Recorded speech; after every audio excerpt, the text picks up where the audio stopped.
Hi everyone, आज हम लोग स्टार्ट कर रहे हैं सेल का लेक्चर नंबर 3। एक बार हम लोग जो पिछले क्लास के असाइनमेंट थे उनको सॉल्व कर लेते हैं। आइए देखिए, लेक्चर नंबर 2 के जो असाइनमेंट नंबर 2 है उनको डिस्कस करते हैं। रीड द टू स्टेटमेंट्स, दो स्टेटमेंट गिवन है आपके पास। ठीक है, पहला statement, shape of cells depend upon the function they perform. ठीक है, सही लग रहा है ना? ये तो करेक्ट है। ठीक, ये करेक्ट स्टेटमेंट है। अच्छा, mycoplasma have cell wall so they can change their shape। Mycoplasma के पास सेल वॉल होता है? नहीं होता। ठीक है, तो ये सेल वॉल नहीं होता, ये गलत स्टेटमेंट है। राइट, तो पहला स्टेटमेंट करेक्ट है, सेकंड वाला इनकरेक्ट है। तो कौन सा ऑप्शन करेक्ट होगा बताओ? ऑप्शन रीड करो। चलो, statement 1 is correct but statement 2 is incorrect. Option number 1 सही है। चलिए आगे बढ़ा जाए। अगला सवाल, ये देखिए नीट का क्वेश्चन है 2022। ठीक है, रिसेंट क्वेश्चन है बिल्कुल।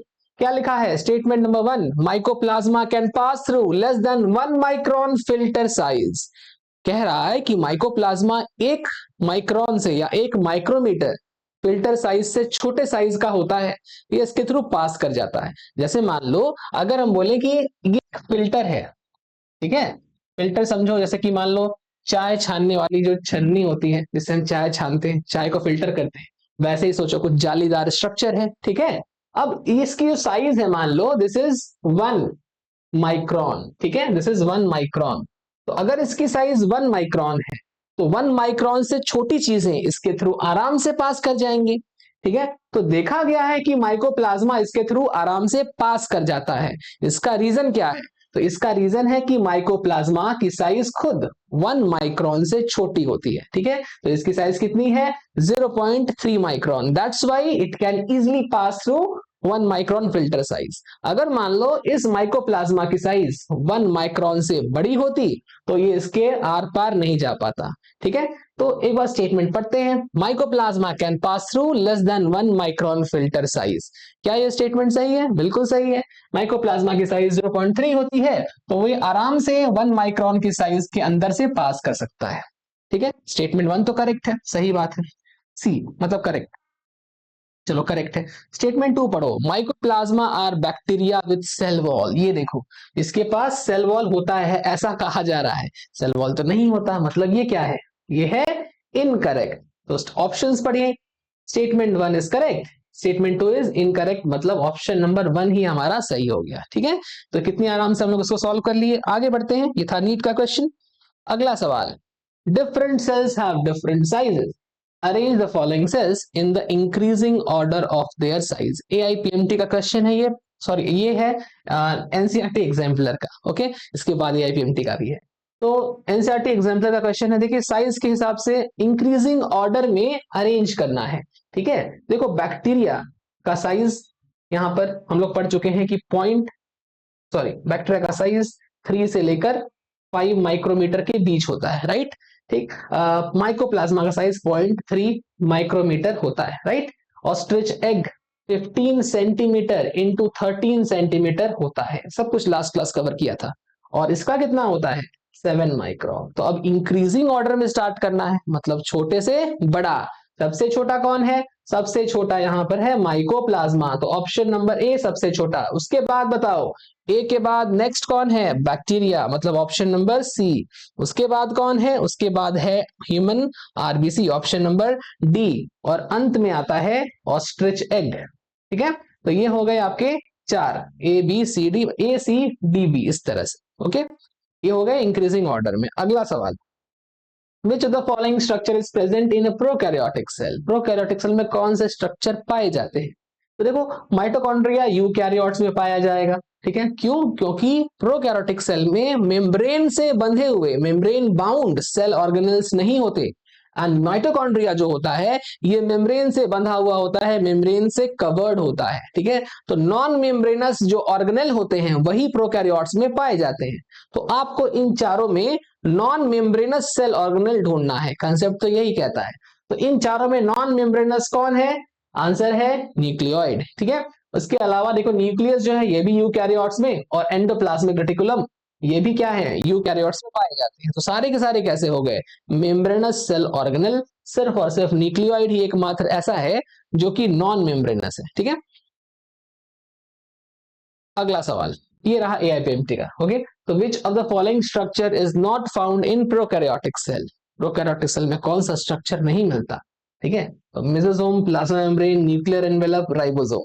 तो वही उसी टाइप का क्वेश्चन है। देखो, प्रोकैरियोटिक सेल में वो चीज नहीं मिलेगी जो मेम्ब्रेन बाउंड होगी। ठीक है, और जो मेम्ब्रेन बाउंड होती है वो यूकैरियोट में होती है ना। तो इसमें से देखो यूकैरियोटिक वाले कौन कौन से हैं? देखो ये मेम्ब्रेन बाउंड नहीं है, ठीक है, ये नॉन मेम्ब्रेनस एक प्रकार से, ये प्लाज्मा मेम्ब्रेन का ही एक्सटेंशन एक्चुअली, बट फिर भी तो ये कहाँ होगा? प्रोकैरियोट्स में, हम उसको पढ़ चुके हैं। प्लाज्मा मेम्ब्रेन कहाँ मिलता है यार? ये दोनों में मिलता है ना। अच्छा, यू न्यूक्लियर एनवेलप कहाँ मिलता है? यूकैरियोट्स में, ये स्पेसिफिकली यूकैरियोट का है। क्वेश्चन क्या पूछ रहा है? विच of the following structure is not found? नहीं मिलता है, नॉट पर ध्यान देना। देखो न्यूक्लियर एनवेलप जो है वो सिर्फ और सिर्फ यूकैरियोट में मिलता है, प्रोकैरियोट में नहीं मिलता। बाकी सब प्रोकैरियोट्स में मिलेगा। ठीक है, प्लाज्मा मेम्ब्रेन प्रोकैरियोट में भी मिलता है, यूकैरियोट में मिलता है, राइबोसोम प्रोकैरियोट में मिलता है, एंड यूकैरियोट्स में भी मिलता है। तो एकमात्र यही हुआ वन एंड ओनली कौन हुआ? न्यूक्लियर एनवेलप, जो सिर्फ और सिर्फ यूकैरियोट्स में मिलता है। ठीक है, तो ये था क्वेश्चन नंबर 5। अगला, smallest cell among the following is? Smallest cell कौन है? ठीक है, smallest cell among the following is, सबसे छोटा कौन है? आंसर क्या हो जाएगा? माइकोप्लाज्मा। ठीक है, smallest cell. A small circular extra chromosomal DNA present outside the nuclei of prokaryotic cell। क्या होता है? न्यूक्लियस के बाहर, न्यूक्लियोइड के बाहर जो एक्स्ट्रा क्रोमोसोमल स्ट्रक्चर है उसका नाम क्या है? तो उसका नाम है प्लाज्मिड। ठीक है, आगे बढ़ते हैं। अगला सवाल, the shape of bacteria could be? Bacteria का शेप कैसा होता है? तो बैक्टीरिया का जो शेप होता है वो स्क्वामा हो सकता है, रॉड हो सकता है, स्फेरिकल, सारे के सारे हो सकते हैं ना। अच्छा, आगे बढ़ा जाए। Question number 9, the shape of human red blood cell is? तो देखो यार, फ्लैट, डिस्कॉइड, बाइकनकेव, राउंड। अब यहां पर क्या है ना कि बाइकनकेव भी हो सकता है, राउंड भी हो सकता है, दोनों ही एनसीईआरटी में लिखे हैं। बट अगर दोनों में से कोई एक चूज करना हो तो हम लोग यहाँ पर बाइकॉनकेव को चूज करते हैं, क्योंकि वो उसका ज्यादा अप्रोप्रिएट स्ट्रक्चर होता है। अप्रोप्रिएट मतलब ज्यादा अच्छा वाला स्ट्रक्चर, ज्यादा सही वाला स्ट्रक्चर। ठीक है, अगर हमको बाइकनकेव और राउंड में कोई एक चूज करना हो तो हम बाइकनकेव को चूज करेंगे। अगर मल्टीपल आंसर वाला कुछ आ गया कि both 3 and 4 both are correct, तो तुम बोथ 3 and 4 चूज कर लेना। ठीक है, बट कोई एक चूज करना हो तो बाइकॉनकेव। ठीक है, आगे बढ़ते हैं। Question number 10, cell envelope consist of? Cell envelope में 3 पार्ट्स होते हैं, राइट? क्या क्या पार्ट्स हैं? तो ये एक है ग्लाइकोकैलिक्स, फिर है सेल वॉल, फिर है सेल मेम्ब्रेन। तो सारे के सारे इसके पार्ट्स हैं, किसके? सेल एनवेलप के, ऑल ऑफ दीज। नेक्स्ट है ग्लाइकोकैलिक्स कंसिस्ट ऑफ? तो ग्लाइकोकैलिक्स के 2 पार्ट्स हैं, क्या क्या? Slime layer and capsule. ठीक है, स्लाइम लेयर, कैप्सूल। तो बोथ ए एंड बी, देखो दोनों को चूज करना पड़ेगा यहाँ पे। ठीक है, यहाँ दोनों ही ग्लाइकोकैलिक्स के पार्ट्स हैं। चलो ठीक है, आगे बढ़ते हैं। अब देखो, cell wall of prokaryotes and Gram staining की बात की गई है। अच्छा, इस पे आगे बढ़ने के पहले एक बार आइए आपको एक एनिमेशन दिखाते हैं, जो हम लोग पिछले क्लास देखे थे, जो हम लोग पिछले क्लास पढ़े थे। ठीक है, आइए देखते हैं पिछले क्लास का एक एनिमेशन। तो देखिए, ये है प्रोकैरियोटिक सेल का ओवरऑल स्ट्रक्चर। ठीक है, प्रोकैरियोटिक सेल का ओवरऑल स्ट्रक्चर। तो स्टार्ट किया जाए। देखिए, सबसे बाहर अगर ये एक बैक्टीरियल सेल है तो इमेजिन करो कि बैक्टीरियल सेल कैसा दिखता है। आप इमेजिन करो कि यहां पर एक आलू है। ठीक है, ये एक आलू है और आप इस आलू को ऐसे काट रहे हो, ऐसे।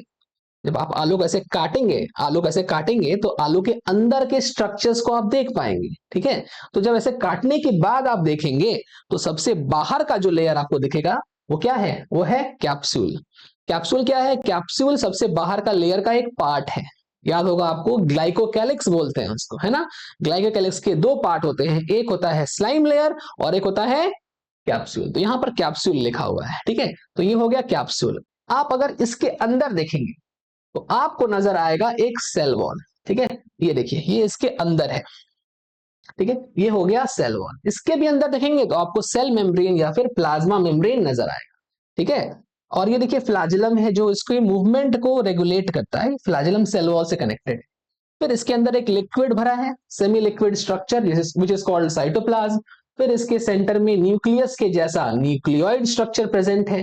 ठीक है, ये हो गया extra nuclear part which is called plasmid. ये देखिए प्लाज्मिड है ये।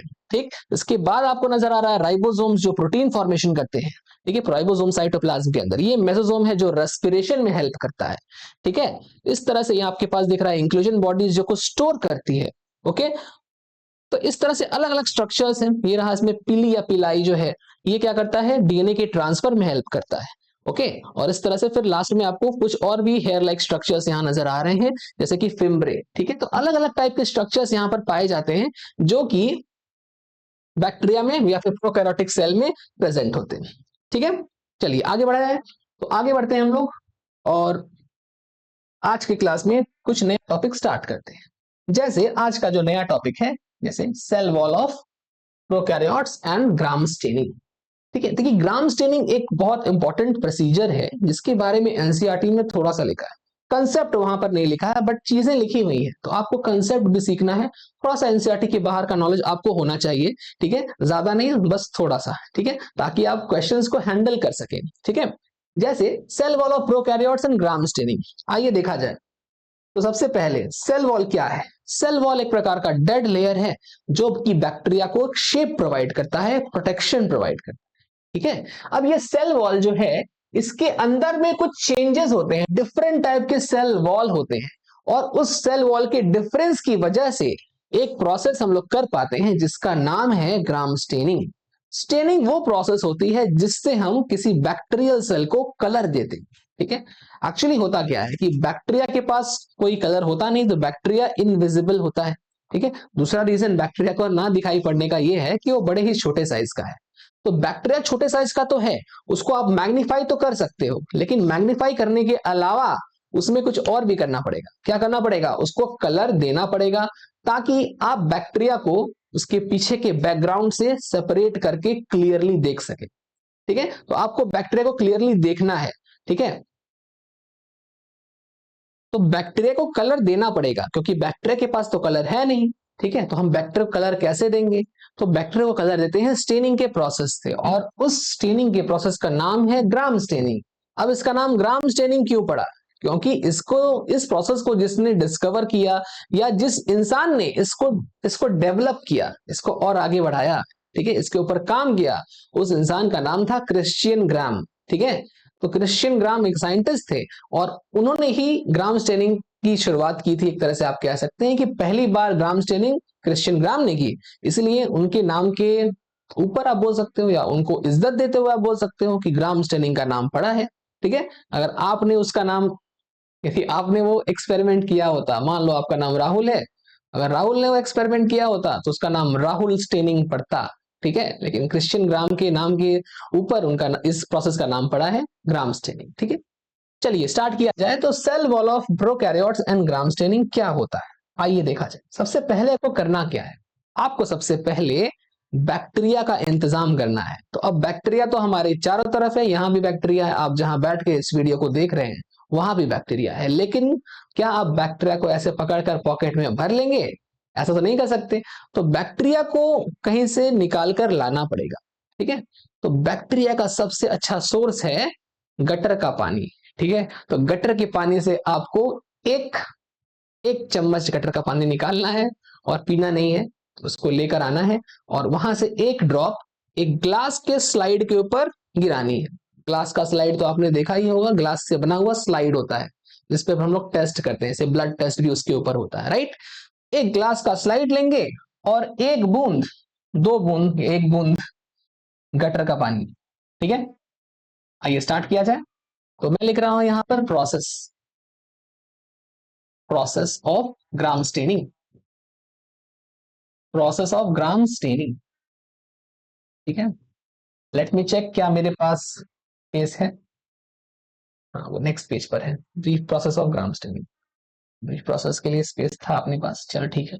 आप एक काम करो, हम लोग इसको नेक्स्ट पेज पर ही लिखते हैं, ठीक है, मेरे पास स्पेस है। तो मैं काम करता हूँ, सेल वॉल पहले क्या है, पहले वो पकड़ लिया जाए। देखो सेल वॉल के बारे में, बैक्टीरिया को हम लोग गटर से बाद में निकालेंगे, पहले सेल वॉल की बात कर लेते। तो देखो, मान लो एक सेल है, ठीक है, एक बैक्टीरियल सेल है, और बैक्टीरियल सेल के चारों तरफ हमने एक लेयर ले ली, ठीक है। और ये एक लेयर है, ये बैक्टीरिया को घेर के रखी है, ठीक है।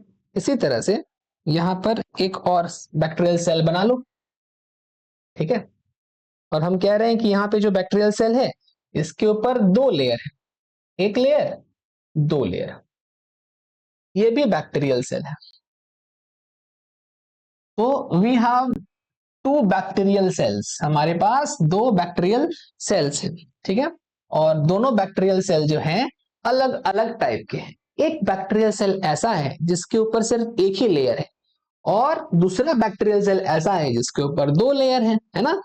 तो दो प्रकार के प्रोकैरियोटिक सेल या फिर बैक्टीरियल सेल होते हैं। अब आप समझिए कि ये जो सिंगल लेयर है ये वाली तो ये किस चीज से बनी है। तो पहली बात मैं लिख दूं कि ये एक बैक्टीरियल सेल है, ठीक है।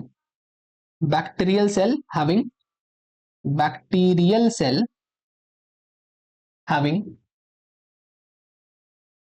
Cell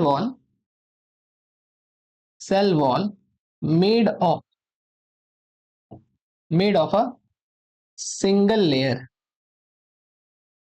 cell wall made of a single layer, और उस सिंगल लेयर का नाम है पेप्टाइडोग्लाइकेन, ठीक है। पेप्टाइडोग्लाइकेन उसका नाम है, पेप्टाइडोग्लाइकेन। और इसमें अगर देखें हम, ये भी एक बैक्टीरियल सेल है, हैविंग सेल वॉल, इसके पास भी सेल वॉल है। और ये जो सेल वॉल है ये बना हुआ है मेड ऑफ डबल लेयर, ठीक है। दो लेयर्स हैं इसके अंदर। तो इसमें जो दो लेयर्स हैं उनके नाम क्या क्या है। वैसे तो आपको डिटेल में इसका काम नहीं पड़ेगा, लेकिन जब आप किंगडम मोनेरा पढ़ेंगे, बायोलॉजिकल क्लासिफिकेशन, वहां पर इसका जिक्र आ सकता है। तो अगर सिलेबस में कहीं ना कहीं ये चीज है तो इसको यहाँ पे डिस्कस करना उचित है। तो मैं यहाँ पर इसको डिस्कस कर रहा हूँ। जो डबल लेयर्स हैं, पहले का नाम है पेप्टाइडोग्लाइकेन, ठीक है। जो अंदर का लेयर है इसका नाम है peptidoglycan. So I can say this one is peptidoglycan, P लिख देना, चलो पेप्टाइडोग्लाइकेन पूरा ही लिख देते, चलिए दिस इज पेप्टाइडोग्लाइकेन। और जो दूसरी लेयर है ये वाली दिस इज कॉल्ड एलपीएस। क्या नाम है इसका? एलपीएस। अगर आप इसके फुल फॉर्म को लिखोगे तो इसका नाम आएगा लिपोपॉलीसैकेराइड, लिपोपॉलीसैकेराइड, समझे। तो एक है पेप्टाइडोग्लाइकेन और दूसरा है लिपोपॉलीसैकेराइड। लिपिड और पॉलीसैकेराइड, लिपिड और शुगर से मिला हुआ लेयर, लिपोपॉलीसैकेराइड। पेप्टाइडोग्लाइकेन, पेप्टाइड मतलब प्रोटीन और ग्लाइकेन मतलब कार्बोहाइड्रेट से मिला हुआ लेयर, ठीक है। तो इनसे मिले हुए दो प्रकार के सेल्स आपके पास आ गए। अब आप क्या करेंगे? अब आप जाएंगे और गटर से 2 बूंद पानी निकालेंगे। 2 बूंद तो आएगा नहीं, एक कम से कम 1 चम्मच तो निकालेंगे ही, और 1 चम्मच पानी में से 2 बूंद स्लाइड के ऊपर डाल देंगे, ठीक है। तो आइए ब्रीफ प्रोसेस की बात कर लेते हैं, ब्रीफ प्रोसेस ऑफ स्टेनिंग, ठीक है। तो ब्रीफ प्रोसेस मतलब शॉर्ट में हम लोग एक बार स्टेनिंग को समझ लेते हैं। स्टेनिंग का प्रोसेस थोड़ा सा लंबा है, इसमें और भी बहुत सारी चीजें ऐड होती हैं, बट हमें उतना ही पढ़ना है जितना हमें काम है, ठीक है। क्योंकि स्टेनिंग का डिटेल्स आपके सिलेबस में नहीं है, ठीक है। तो मैं ब्रीफ में समझा रहा हूं उसको शॉर्ट में, ठीक है। शॉर्ट में आपको समझना है। आइए तो इसमें क्या लिखेंगे? तो प्रोसेस को स्टार्ट करेंगे एक ग्लास स्लाइड से। हमने ग्लास स्लाइड के ऊपर बैक्टीरिया को गिराया, ठीक है। बैक्टीरिया आया और यहां पर इस 2 बूंद में करोड़ों बैक्टीरिया हो सकते हैं, ठीक है। करोड़ों बैक्टीरिया है 2 बूंद के अंदर, ये 2 बूंद है, इसके अंदर करोड़ों बैक्टीरिया है। आप क्या करो, अब आप इसके ऊपर स्टेन डालो, कलर डालो, आप इसके साथ होली खेलो, ठीक है। तो आपको इस पे कलर डालना है। देखो कलर जो डाला जाएगा वो डाला जाएगा वॉयलेट कलर का, ठीक है। हम क्या कर रहे हैं, ये है बैक्टीरिया, हम इस पर वॉयलेट कलर का स्टेन डाल रहे हैं। आप समझिएगा कि ये स्टेन है, इस स्टेन का नाम है ग्राम स्टेन, ठीक है। इसका नाम है ग्राम स्टेन, ओके, इसका नाम है ग्राम स्टेन। हमने इस पे ग्राम स्टेन डाला और इस ग्राम स्टेन को हम बोलते हैं प्राइमरी ग्राम स्टेन। देखिए प्राइमरी शब्द का अर्थ होता है फर्स्ट, पहला वाला। तो ग्राम स्टेन इसका नाम क्यों पड़ा? क्योंकि साइंटिस्ट का नाम था ग्राम, स्टेन मतलब कलर, तो साइंटिस्ट का कलर जो उसने पहली बार डाला, इसीलिए बोला प्राइमरी, तो प्राइमरी ग्राम स्टेन। ठीक है, जो प्राइमरी ग्राम स्टेन है उसका नाम होता है क्रिस्टल वॉयलेट। वैसे आपको नाम याद नहीं करना है, आपको बस तरीका समझ में आना चाहिए। तो पहली बार मैंने क्रिस्टल वॉयलेट डाला जो कि डीप ब्लू कलर का है, ठीक है, या फिर वॉयलेट कलर का है। ठीक है, डीप ब्लू या फिर वॉयलेट कलर का। अब होता क्या है, तो क्रिश्चियन ग्राम तो एक लड़का था ना, वो मेल था। वो फीमेल होती अगर, तो देखो फीमेल्स को पता होता है कि कौन से कलर के कितने सारे शेड होते हैं। ठीक है, अब उसमें वो डीप ब्लू को भी ब्लू बोलेगा, इंडिगो को भी ब्लू बोलेगा, ठीक है, पर्पल को, वॉयलेट को, लैवेंडर को, सबको क्या बोलेंगे हम लोग, जितने भी मेल्स है सबको वो ब्लू ही बोलेंगे। ठीक है, तो वैसे ये था क्या, पर्पल कलर, पर्पल के बदले इन्होंने इस्तेमाल किया ब्लू कलर। तो हम लोग आज भी उसको ब्लू कलर के रूप में जानते हैं कि डीप ब्लू, एक्चुअली ये वॉयलेट कलर है। ठीक है, अगर वो कोई लड़की होती क्रिश्चियन ग्राम, तो उसने पक्का यहाँ पर वॉयलेट के अंदर भी शेड के हिसाब से नाम रख दिया गया, नाम रख दिया होता, लेकिन नाम तो नहीं रखा गया। हम क्या बोल रहे हैं, डीप ब्लू। ठीक है, बस डीप ब्लू ही आपको याद रखना है और कुछ नहीं। तो आइए आगे बढ़ा जाए। हमने यहाँ पर डीप ब्लू कलर डाल दिया। जब यहाँ पर डीप ब्लू कलर डाला गया तो इसके ऊपर कुछ ऐसा नजर आया, ऐसा। ठीक है, इस तरह का। अच्छा, इसके बाद क्या हुआ, तो इसको हम लोग वॉश कर दिए। अरे हाँ, इसको हम लोग वॉश कर दिए, इसको हम लोग वॉश कर दिए अल्कोहल से। ठीक है, तो हम यहां लिखेंगे कि वॉश्ड विद अल्कोहल, अल्कोहल से इसको धो दिए। अब बड़ी इंपॉर्टेंट चीज जो आपको याद रखनी है वो ये कि पेप्टाइडोग्लाइकेन और एलपीएस दोनों ही सेल वॉल के अंदर पाए जाते हैं, दोनों से मिलकर सेल वॉल बनता है। किसी किसी सेल वॉल में पेप्टाइडोग्लाइकेन अकेला होता है और किसी किसी सेल वॉल में पेप्टाइडोग्लाइकेन के अलावा एलपीएस भी मौजूद होता है। ठीक है, जैसे कि मान लो पिछले वाले केस में, यहां देखो आप, ये जो एलपीएस है, ये एलपीएस ये भी प्रेजेंट है, बट इसमें देखो, इसमें कोई एलपीएस प्रेजेंट नहीं है। ठीक है, एक चीज जो आपको यहीं पर नोट कर लेनी है वो ये है कि peptidoglycan, peptidoglycan is insoluble in alcohol, insoluble in alcohol. Peptidoglycan जो है वो अल्कोहल में घुलता नहीं है। ठीक है, लेकिन but LPS is soluble in alcohol. अगर हम एलपीएस के ऊपर, लिपोपॉलीसेकेराइड के ऊपर अल्कोहल ड्रॉप ड्रॉप डालेंगे तो अल्कोहल की प्रेजेंस में एलपीएस पिघल जाएगा। पिघलने का मतलब क्या है, पिघलने का मतलब यहां पर है कि ये सॉल्युबल हो जाएगा। अल्कोहल डालते ही इसका स्ट्रक्चर डिस्ट्रॉय हो जाएगा, ये खत्म हो जाएगा।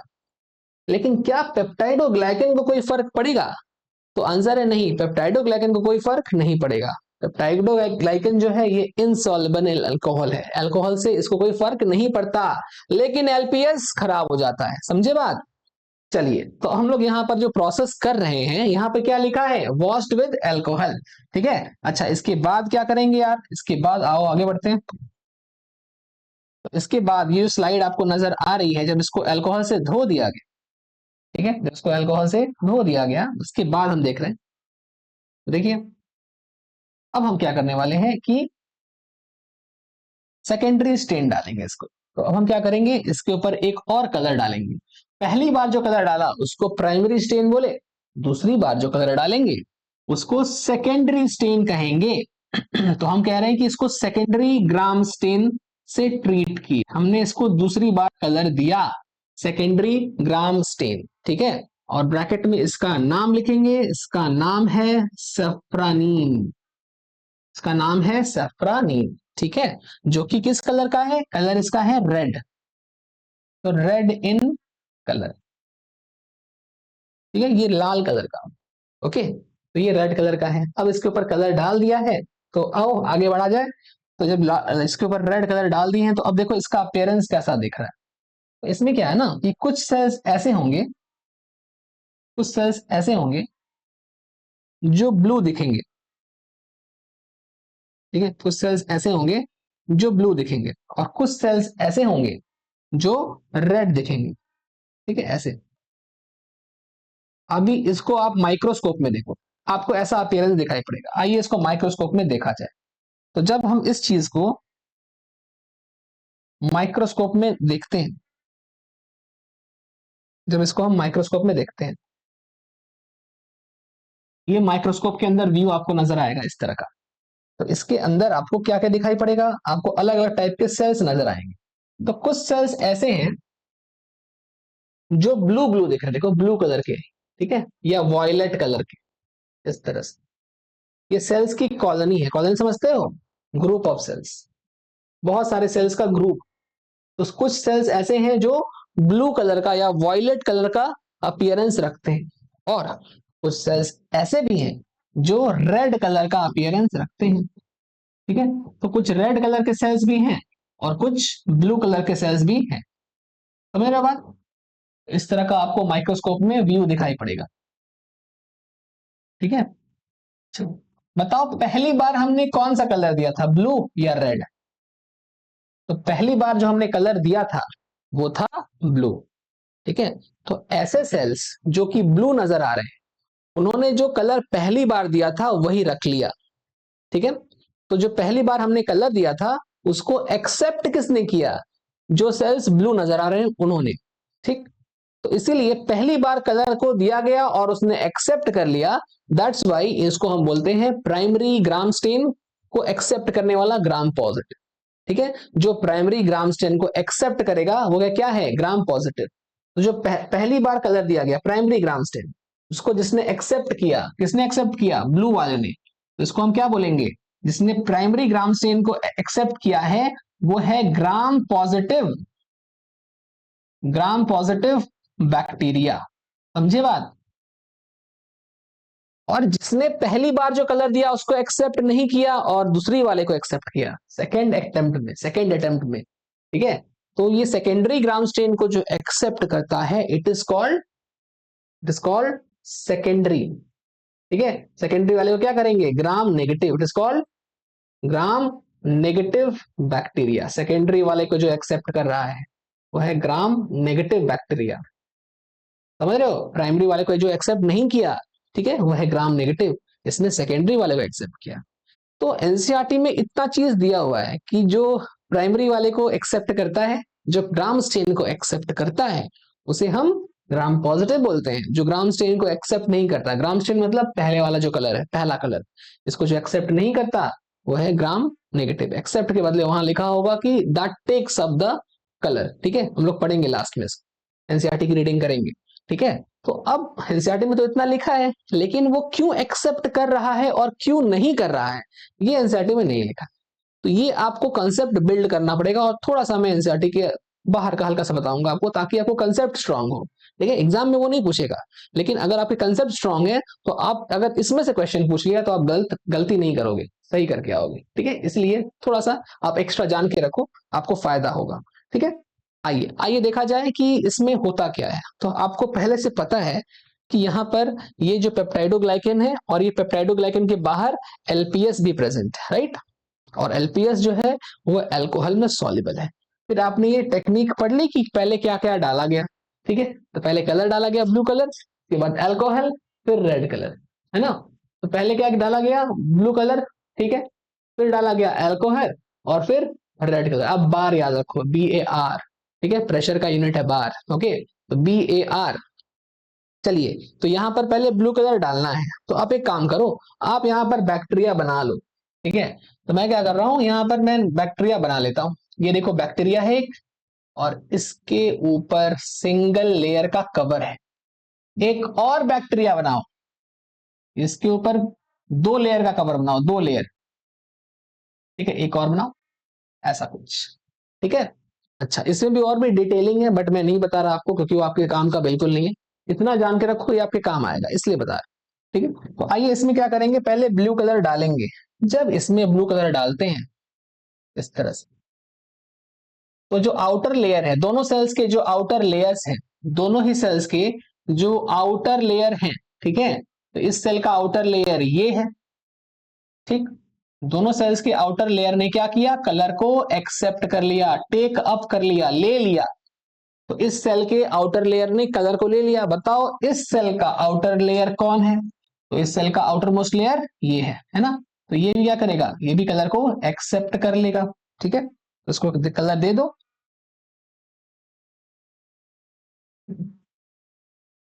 तो इसने भी कलर ले लिया इस तरह से, आउटर मोस्ट ने लिया, अंदर के लेयर ने नहीं लिया है, समझे बात। अंदर का लेयर अभी भी कलर नहीं लिया है, बाहर के लेयर ने कलर को ले लिया है, अंदर का लेयर अभी भी खाली है, उसने कलर नहीं लिया। देखो इस तरह से हो गया, यहां तक कोई दिक्कत किसी। ठीक है, सही है। चलो इसके बाद क्या करना है, ब्लू कलर के बाद BAR, बी हो गया, ए की बारी है, अल्कोहल डालना है इसके ऊपर। ठीक है, तो इसके ऊपर अल्कोहल छिड़कना है।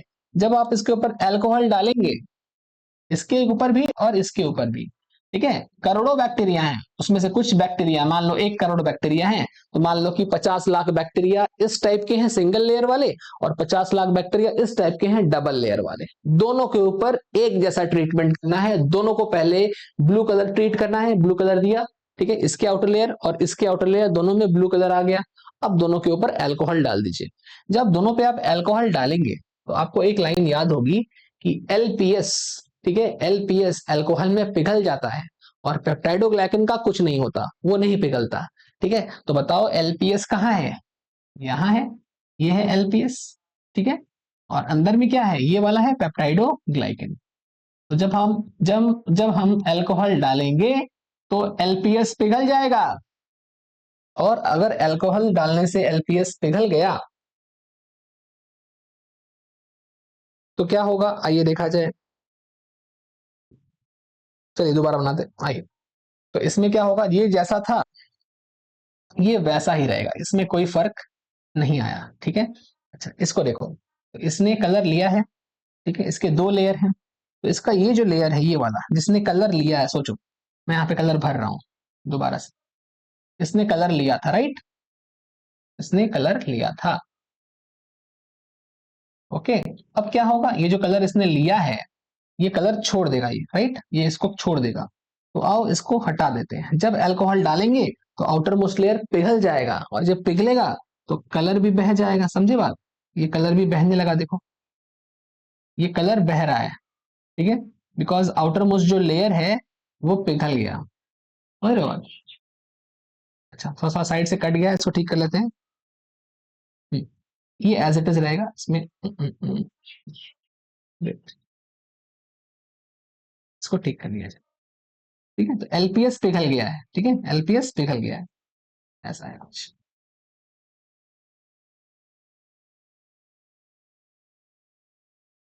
चलिए ठीक है, कुछ इस प्रकार का है, देखो।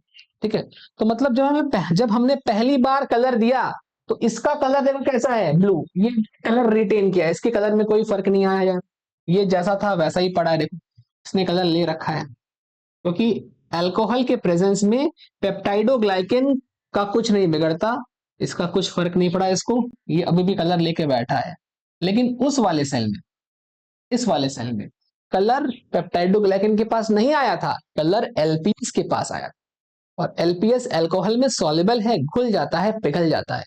तो इसीलिए जब अल्कोहल डाले तो एलपीएस पिघल गया, जब एलपीएस ही पिघल गया तो उसके साथ उसका कलर भी निकल गया बाहर। तो अब इस स्टेप के बाद ये देखो, ये किस तरह का दिख रहा है, ये दिख रहा है ब्लू कलर का, राइट, और ये दिख रहा है कलरलेस। ठीक है, ये दिख रहा है कलरलेस। तो अब हम क्या करेंगे कि इसमें एक और कलर डालेंगे। ठीक है, BAR, इस बार हम यहां पर रेड कलर डालेंगे।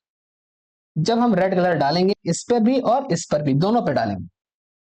ठीक है, तो देखो इसका तो पेट भरा हुआ है, मतलब इसके सरफेस पे ऑलरेडी कलर चिपके हुए हैं, इसके पास कोई जगह नहीं है नई कलर को लेने के लिए, इसके पास कोई जगह बची ही नहीं है, तो ये रेड कलर को एक्सेप्ट नहीं करेगा, बिकॉज ये ऑलरेडी सैचुरेट हो चुका है, कलर लेके बैठा है, इसके पास जगह नहीं है।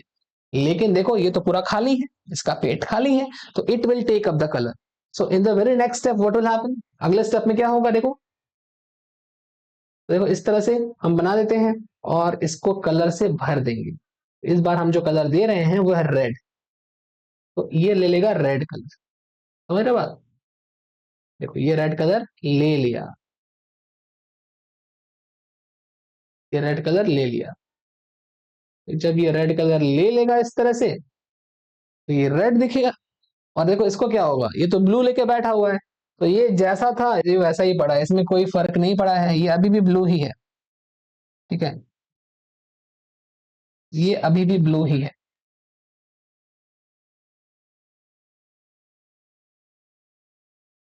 ये जैसा था वैसा ही पड़ा है, इसमें कोई चेंज नहीं आया। चलिए, तो इस स्टेप के बाद आपके पास दो प्रकार के सेल्स, एक सेल ऐसा है जो कि ब्लू नजर आ रहा है। ठीक है, एक सेल ऐसा है जो कि ब्लू नजर आ रहा है या फिर वॉयलेट नजर आ रहा है। ठीक है, और एक सेल ऐसा भी है जो रेड नजर आ रहा है। ठीक है, और कुछ यही नजारा आपने माइक्रोस्कोप में देखा था। एक सेल ऐसे हैं, कुछ सेल ऐसे हैं जो ब्लू नजर आते हैं, जिन्होंने पहली बार ही कलर को ले लिया था। तो जो पहली बार दिए हुए कलर को ले ले वो है ग्राम पॉजिटिव, और जो दूसरी बार वाले कलर यानी कि रेड कलर को ले वो है ग्राम नेगेटिव। तो इस आधार पर मैं कह सकता हूं कि ये वाला जो सेल है दिस इज ग्राम पॉजिटिव, ये है ग्राम पॉजिटिव ब्लू वाला, और जो रेड वाला है दिस इज ग्राम नेगेटिव। समझ रहे हो बात? Gram negative, that's it. तो आप इसे कॉपी करें, यहां से कॉपी करें, आगे बढ़े। चलिए, पॉज करके कॉपी करो। पॉज करें, कॉपी। ओके, तो इसके बाद अपना जो नेक्स्ट टॉपिक है that is plasma membrane of prokaryotes and mesosome. तो प्लाज्मा मेम्ब्रेन की बात हो रही है। तो प्लाज्मा मेम्ब्रेन ऑफ प्रोकैरियोट्स क्या है? देखो, प्लाज्मा मेम्ब्रेन मतलब सेल मेम्ब्रेन है, तो प्रोकैरियोट्स का जो सेल मेम्ब्रेन है वही मॉडिफाई हो जाता है और कुछ स्पेशल स्ट्रक्चर बनाता है, जैसे कि मेसोसोम एक स्ट्रक्चर और भी बनाता है, इसका नाम है क्रोमैटोफोर। ठीक है, तो हम लोग सब कुछ डिस्कस करेंगे। लेट मी चेक कितना स्पेस है। ठीक है, मेसोसोम्स के बारे में है। ओके, ठीक है, तो यहीं पर स्पेस है, आप लोग यहाँ पर स्टार्ट करें हम लोग, चलिए आइए। तो देखिए, सबसे पहले ये अगर एक बैक्टीरियल सेल है, तो बैक्टीरियल सेल के बाहर ये जो लेयर है, पहली लेयर, ठीक है, जैसे कि मान लो मैं अंदर की तरफ बना दूं एक लेयर ताकि आपको क्लियरली दिखे। जैसे मान लो एक लेयर यहां पर है, इस तरह की लेयर, ये एक बैक्टीरियल सेल की लेयर बना रहे हैं। ठीक है, हम इसको डार्क कर दे रहे हैं ताकि आपको क्लियर हो जाए। तो देखो यहां पर ये जो लेयर आपको नजर आ रही है बैक्टीरियल सेल के अंदर, this is called plasma membrane, जो ब्लू कलर की मैं बना रहा हूं। ठीक है, this layer is called plasma membrane. यही है प्लाज्मा मेम्ब्रेन। ये जो प्लाज्मा मेम्ब्रेन है ये अंदर की लेयर है। अगर हम इसके बाहर जाएंगे तो हमें ये लेयर नजर आएगी जिसका नाम है सेल वॉल। ठीक है, ये क्या हो गया? Cell wall. सेल वॉल के अंदर की तरफ प्लाज्मा मेम्ब्रेन प्रेजेंट है। अगर आप इसके बाहर एक और लेयर दिखाना चाहो तो एक और लेयर भी होगी, इसका नाम है ग्लाइकोकैलिक्स। याद आ रहा है? कैप्सूल और स्लाइम लेयर है ना, वो भी हो सकती है। फिलहाल बस मैं प्लाज्मा मेम्ब्रेन पर कंसेंट्रेट कर रहा हूं, और जस्ट दिखाने के लिए मैंने बताया कि सेल वॉल बाहर की तरफ है, प्लाज्मा मेम्ब्रेन अंदर की तरफ। क्लियर है बात? जब इस प्लाज्मा मेम्ब्रेन के अंदर कुछ मॉडिफिकेशंस होते हैं, तब कुछ नए स्ट्रक्चर्स बनते हैं, और उन स्ट्रक्चर्स को हम मेसोसोम कहते हैं। ठीक है, आइए स्टार्ट किया जाए। तो मैं कुछ पॉइंट्स लिख रहा हूं, लेट्स स्टार्ट। तो प्लाज्मा मेम्ब्रेन क्या है, लेट्स सी। तो plasma membrane is a selectively permeable membrane. ये क्या है? सेलेक्टिवली परमिएबल है। परमिएबल किसी किसी चीज को जाने देती है और किसी किसी चीज को रोक लेती है। ठीक है, कुछ मॉलिक्यूल्स के मूवमेंट को होने देती है और कुछ मॉलिक्यूल्स के मूवमेंट को रोक देती है। सबको परमिशन नहीं मिलता है, किसी किसी मॉलिक्यूल को परमिशन मिलता है, किसी किसी को नहीं मिलता है, इसलिए इसको सेलेक्टिवली परमिएबल मेम्ब्रेन भी कहते हैं। ठीक है, सेलेक्टिवली परमिएबल मेम्ब्रेन, कहीं कहीं पर इसको सेमी परमिएबल भी कहते हैं। ठीक है, ओके। तो it is a semi permeable या फिर सेलेक्टिवली परमिएबल मेम्ब्रेन। अच्छा, इट अंडरगोज, ऐसा कहते हैं, इट अंडरगोज, इसके अंदर कुछ चेंजेस होंगे। ठीक है, इट अंडरगोज सम चेंजेस। तो प्लाज्मा मेम्ब्रेन के अंदर कुछ चेंजेस भी होंगे, तो इट अंडरगोज सम चेंजेस, इनके अंदर कुछ बदलाव आएंगे, परिवर्तन होगा, चेंज आएगा। ठीक है, तो it undergo some changes to form, ठीक है, to form structures, structures like, क्या क्या बन सकता है, जैसे बन सकता है मेसोसोम, या बन सकता है क्रोमाटोफोर्स। ठीक है, तो क्रोमाटोफोर्स और मेसोसोम्स बन कहां से रहे हैं, बन रहे हैं जब प्लाज्मा मेम्ब्रेन के स्ट्रक्चर में कुछ मॉडिफिकेशन या कुछ चेंजेस आ रहे हैं तब। ठीक है, तो कुछ चेंजेस या फिर आप यहां पर मॉडिफिकेशन भी लिख सकते हैं। ठीक है, मॉडिफिकेशन मतलब बदलाव, कोई चेंज। ओके, अब ये मेसोसोम क्या करता है हमें वो पढ़ना है। तो देखो मेसोसोम किस फॉर्म में एग्जिस्ट करेगा, लेट मी राइट, आप लिखा जाए। तो mesosome can exist in, can exist in three forms, तीन फॉर्म्स में मेसोसोम एग्जिस्ट कर सकते हैं। सबसे पहली फॉर्म, देखो सबसे पहली फॉर्म क्या है, तो सबसे पहली फॉर्म जो होती है वो होती है वेसिकल के फॉर्म में। ठीक है, दूसरी फॉर्म जो होती है वो होती है ट्यूब्यूल के फॉर्म में, और तीसरी फॉर्म जो होती है वो होती है लैमेला के फॉर्म में या लैमेले के फॉर्म। अब ये क्या होता है आइए समझ आया इसको। जैसे मान लो मैं यहां पर एक स्ट्रक्चर बना रहा हूं, मान लो मैंने यहां पर एक स्ट्रक्चर बनाया, मैंने बोला यहां पर एक सेल मेम्ब्रेन है, मान लो ये रहा सेल मेम्ब्रेन या प्लाज्मा मेम्ब्रेन, एक ही बात। ये जो प्लाज्मा मेम्ब्रेन है, अगर इसके अंदर, अगर इसके अंदर थोड़ा सा मॉडिफिकेशन कर दें, ठीक है, और हम बोले कि ये जो मेम्ब्रेन यहां से यहां तक जा रही थी, अब ये अंदर की तरफ फोल्ड हो जा रही है और फोल्ड होकर कुछ इस तरह का स्ट्रक्चर बना रही है वेसिकल के रूप में। वेसिकल मतलब स्फेरिकल या ओवल या राउंड स्ट्रक्चर बना रही है। ठीक है, कुछ इस तरह का। ठीक है, तो इससे क्या हुआ, इससे प्लाज्मा मेम्ब्रेन की सरफेस एरिया बढ़ गई। ठीक है, तो ये अंदर की तरफ फैल गया। हम इसको बोलेंगे ये क्या है, ये है मेम्ब्रेनस एक्सटेंशन।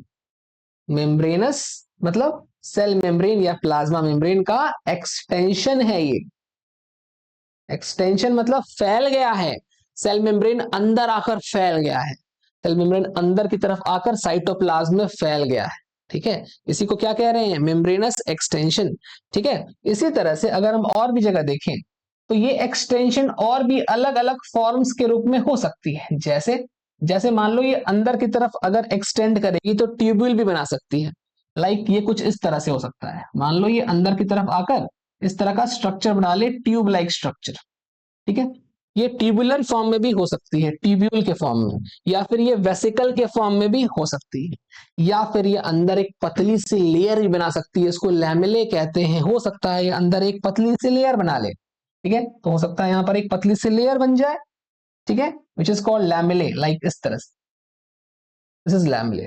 सो वही मैंने लिखा है कि mesosome can exist in three forms, vesicle, tubule and lamellae. ठीक है, this is vesicle, this is tubule, this is lamellae. Okay, और तीनों ही क्या हैं, तीनों ही क्या हैं, तीनों ही मेम्ब्रेन के एक्सटेंशंस हैं जिन्हें हम मेसोसोम कहते हैं। बात क्लियर है? ठीक है, कोई दिक्कत? आगे बढ़ा जाए, एक बार इसे कॉपी करें और आगे बढ़े। चलिए पॉज कर कॉपी करें। ओके, अब हम लोग बात करेंगे फंक्शंस ऑफ मेसोसोम की। ठीक है, तो फंक्शंस क्या क्या हैं आइए झट से देख लेते हैं। देखिए फंक्शंस क्या क्या होंगे। फर्स्ट फंक्शन, पहला फंक्शन है रेस्पिरेशन। उसके पहले अगर एनसीईआरटी को फॉलो करते हैं हम लोग फंक्शंस लिखे, तो जो पहला फंक्शन होता है ये है it helps in cell wall synthesis. It helps in cell wall formation. Cell wall को बनाने के लिए ये काम में आता है। It helps in cell wall formation. Second number, it helps in DNA replication. ये डीएनए की रेप्लिकेशन करवाता है। रेप्लिकेशन का मतलब क्या होता है, कॉपी बनाना, मतलब डीएनए की कॉपी बनाना। जैसे मान लो एक सेल है, ठीक है, इसके अंदर डीएनए भरा हुआ है, ये डीएनए बना दिया। ठीक है, तो जब सेल ग्रो करता है ना साइज में, तो उसका डीएनए भी डबल होता है, ये आप पढ़ेंगे सेल साइकिल में। ठीक है, तो जब सेल ग्रो करता है साइज में तो अंदर का डीएनए डबल होता है, और जब ऐसा हो जाता है तो डीएनए या फिर जो न्यूक्लियस है ये दो पार्ट्स में या दो भागों में टूट जाता है। ठीक है, ये न्यूक्लियस दो भागों में टूट जाता है। और देखिए दो पार्ट्स बना दिया मैंने, यहाँ पर दो भाग बना दिए। ठीक है, अब देखो जब दो भाग बन चुके हैं तो साइटोप्लाज्म के भी दो भाग या सेल के भी दो भाग करने पड़ेंगे, टू पार्ट्स करने पड़ेंगे। ठीक है, तो नेक्स्ट स्टेप में मैं क्या करूंगा, मैं इस सेल के दो भाग कर दूंगा। ठीक है, टू पार्ट्स, इसको दो पार्ट में तोड़ दूंगा, तो मेरे पास दो नए सेल बन जाएंगे। एक सेल ये, एक सेल ये, दोनों सेल्स के पास अपना अपना डीएनए हो जाएगा। ठीक है, दोनों सेल्स के पास अपना अपना डीएनए हो जाएगा, यहां भी और यहां। ये जो सेल्स का बंटवारा हुआ उसमें न्यूक्लियस का भी बंटवारा हो गया है, डीएनए का भी बंटवारा हो गया। ठीक है, तो इसको एक साधारण भाषा में, सिंपल भाषा में लिखा जाए, आइए लिखते हैं।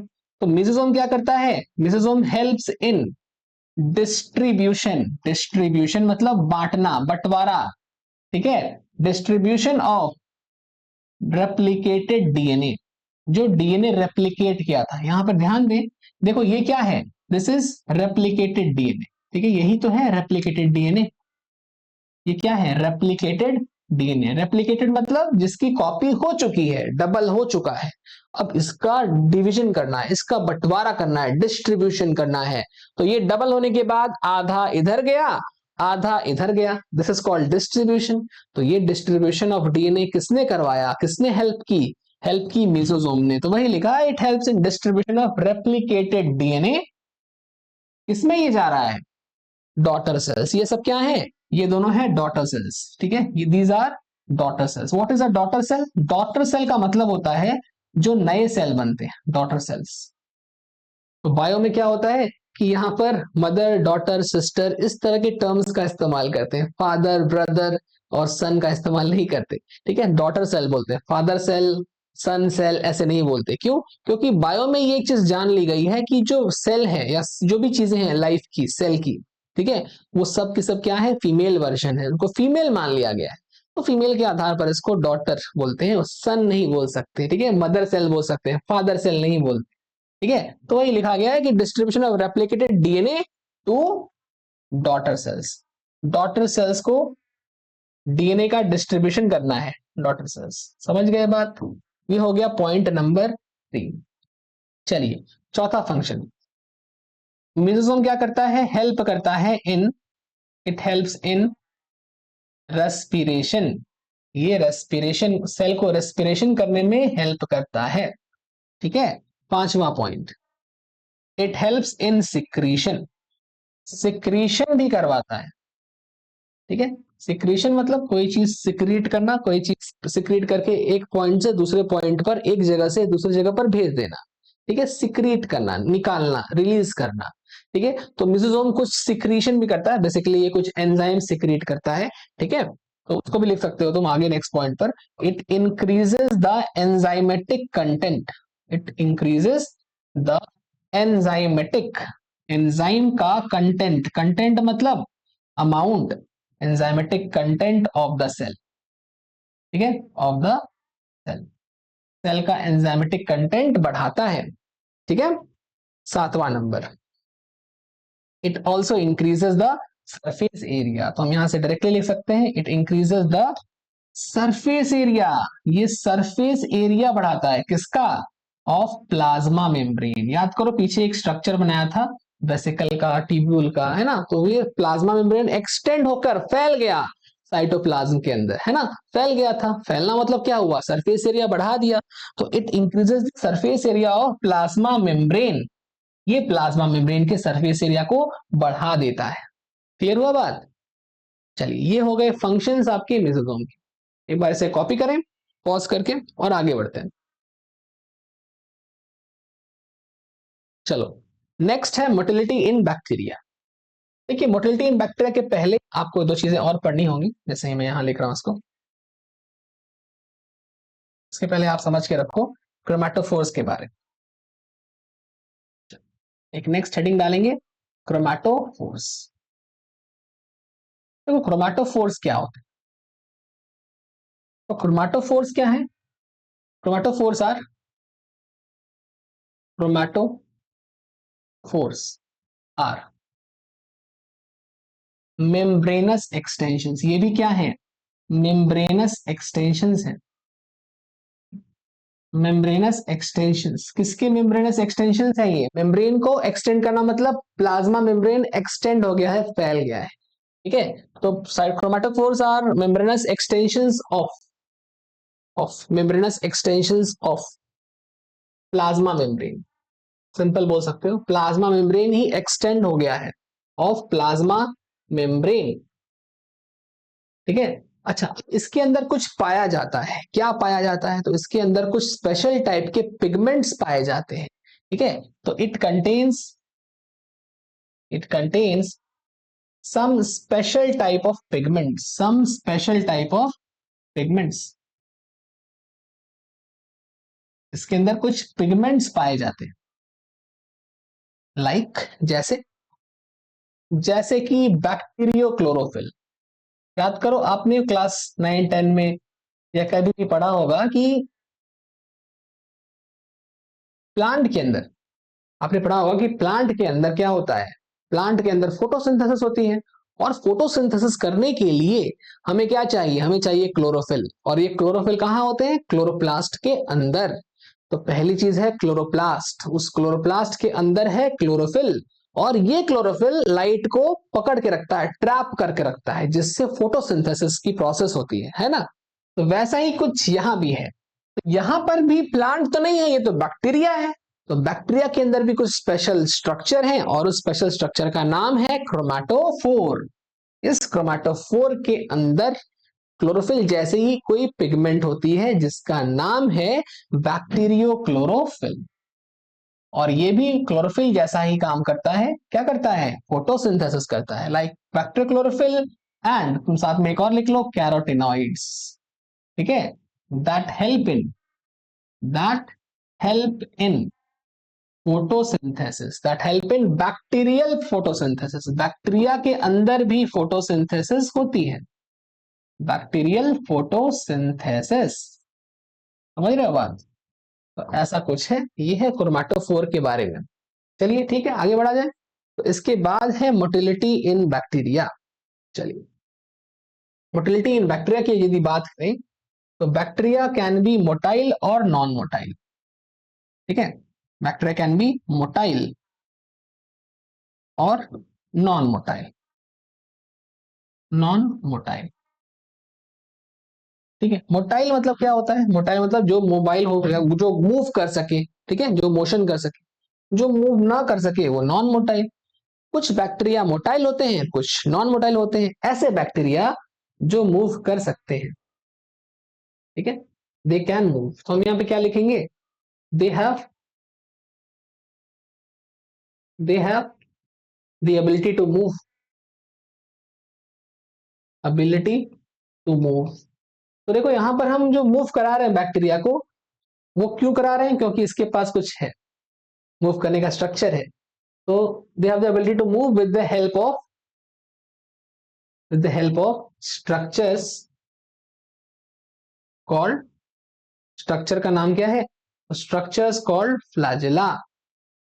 समझे बात? इनके पास क्या है? इनके पास फ्लैजेला है, फ्लैजेला, फ्लैजेला। तो हम क्या बोलेंगे? मोटाइल के पास क्या है? We can write that motile जो स्ट्रक्चर्स हैं, इनके पास फ्लैजेला है। तो मैं यहां लिख सकता हूं कि फ्लैजेला इज प्रेजेंट, ठीक है।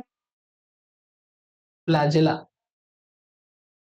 Flagella is present. फ्लैजेला के प्रेजेंट होने की वजह से ही ये मोटाइल है। अगर फ्लैजेला एब्सेंट होगा तो ये नॉन मोटाइल हो जाएगा, ठीक है। तो हम यहां लिख सकते हैं कि flagella is absent, flagella is absent. समझ रहे हो बात? चलो, यहां तक कॉपी करो, फिर फ्लैजेला के बारे में बात करेंगे। एक चीज और, क्रोमैटोफोर्स क्या है? आप यहां चाहो तो लिख सकते हो कि chromatophores are equivalent to, chromatophores are equivalent. Equivalent मतलब उसके जैसा है। किसके जैसा है? Equivalent to eukaryotic.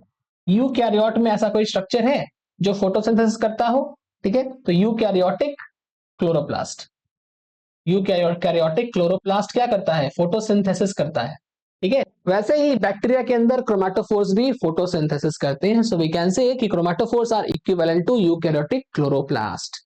अच्छा, ठीक इसी तरह से जो प्लांट्स के अंदर या जो हायर ग्रुप ऑफ एनिमल्स हैं या प्लांट्स हैं ऑर्गेनिजम्स हैं, इनके अंदर एटीपी या एनर्जी का प्रोडक्शन कौन करता है? माइटोकॉन्ड्रिया, है ना। तो वैसे ही रेस्पिरेशन की अगर हम बात करें, रेस्पिरेशन जिससे एनर्जी बनती है, जैसे पीछे आते हैं आओ, तो यहाँ पे देखो रेस्पिरेशन शब्द का इस्तेमाल किया गया है। तो बैक्टीरिया में रेस्पिरेशन कौन करवा रहा है? मेसोजोम। और higher group of organism eukaryotes में कौन करवा रहा है? माइटोकॉन्ड्रिया। तो मेसोजोम का फंक्शन और माइटोकॉन्ड्रिया का फंक्शन एक जैसा है, तो हम क्या कह सकते हैं? Mesosome is equivalent to eukaryotic mitochondria. समझे? तो इसको भी लिख सकते हो नोट करके कि mesosomes are equivalent to eukaryotic eukaryotic mitochondria. ये यूकैरियोटिक माइटोकॉन्ड्रिया। चलो इसको भी एक बार ऐड करो, आगे बढ़ा जाए।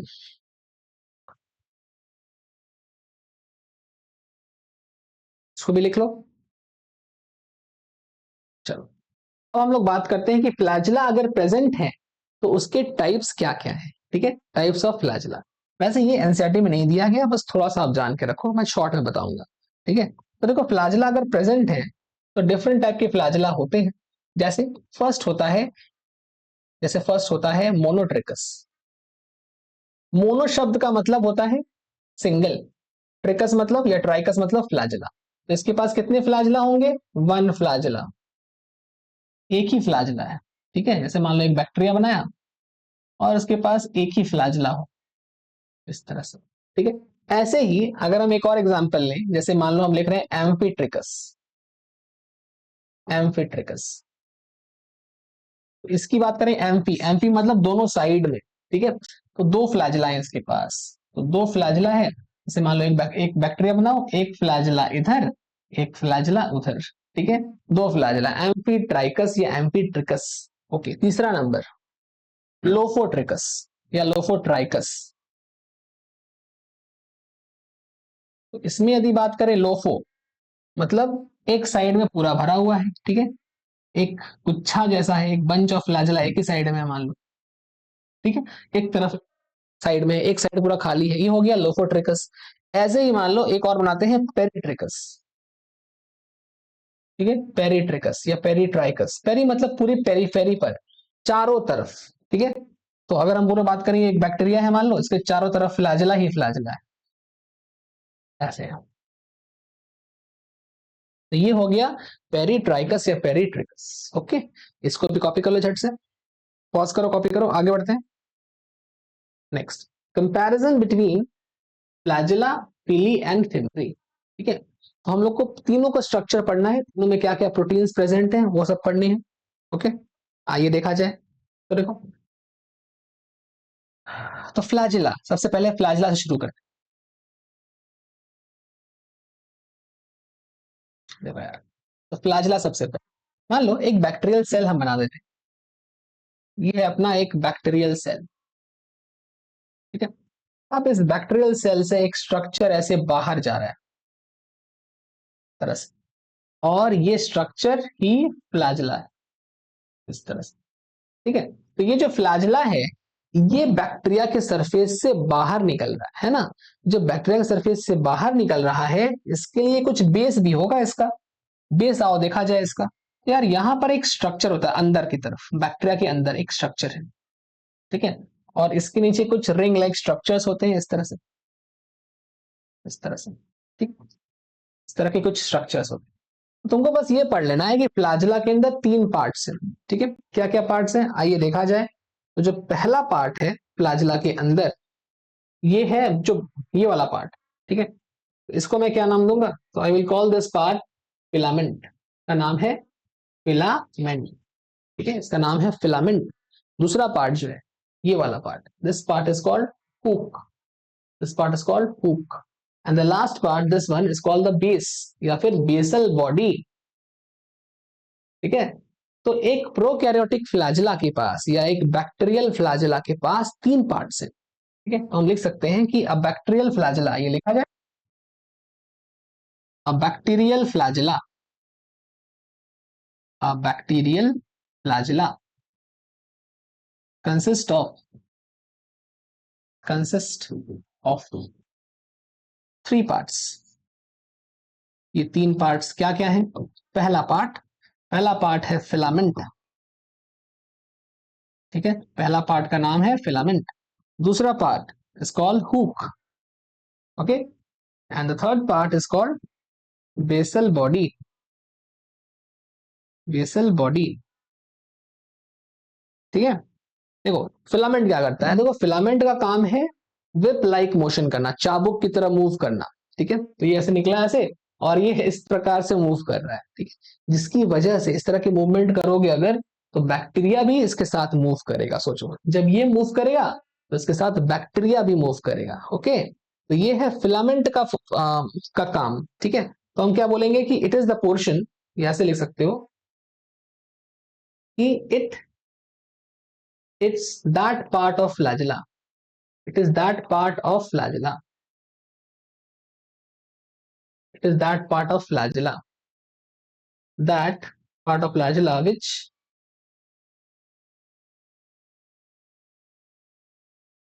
which is present outside the surface.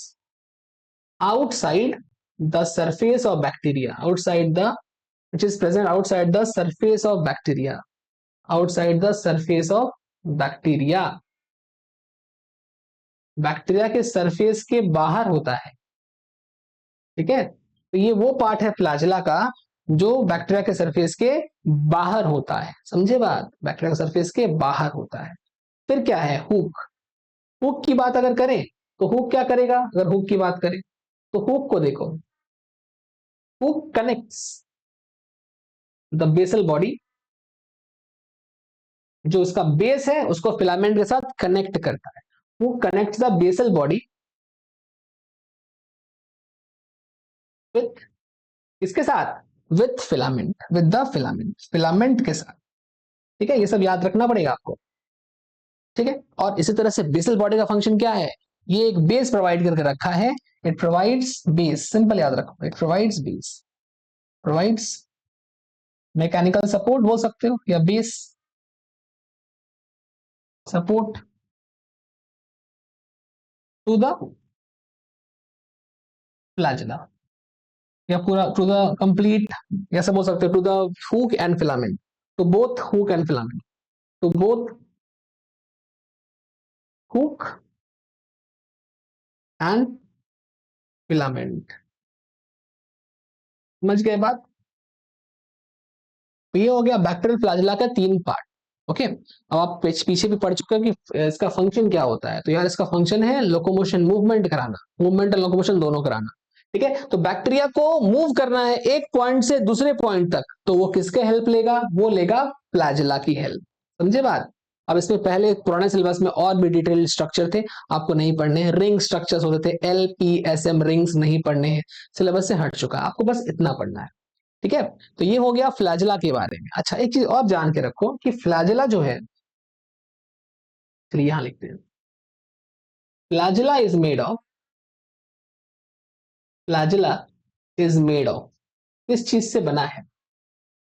तो अब अगर आप यहां पर बात कर रहे हो सिर्फ और सिर्फ प्रोकैरियोटिक फ्लैजेला की, तो प्रोकैरियोटिक फ्लैजेला बना हुआ है फ्लैजेलिन प्रोटीन से। ठीक है, तो अगर मैं बात करूं prokaryotic flagella, prokaryotic flagella, prokaryotic flagella, ठीक है, तो प्रोकैरियोटिक फ्लैजेला बना है फ्लैजेलिन प्रोटीन से,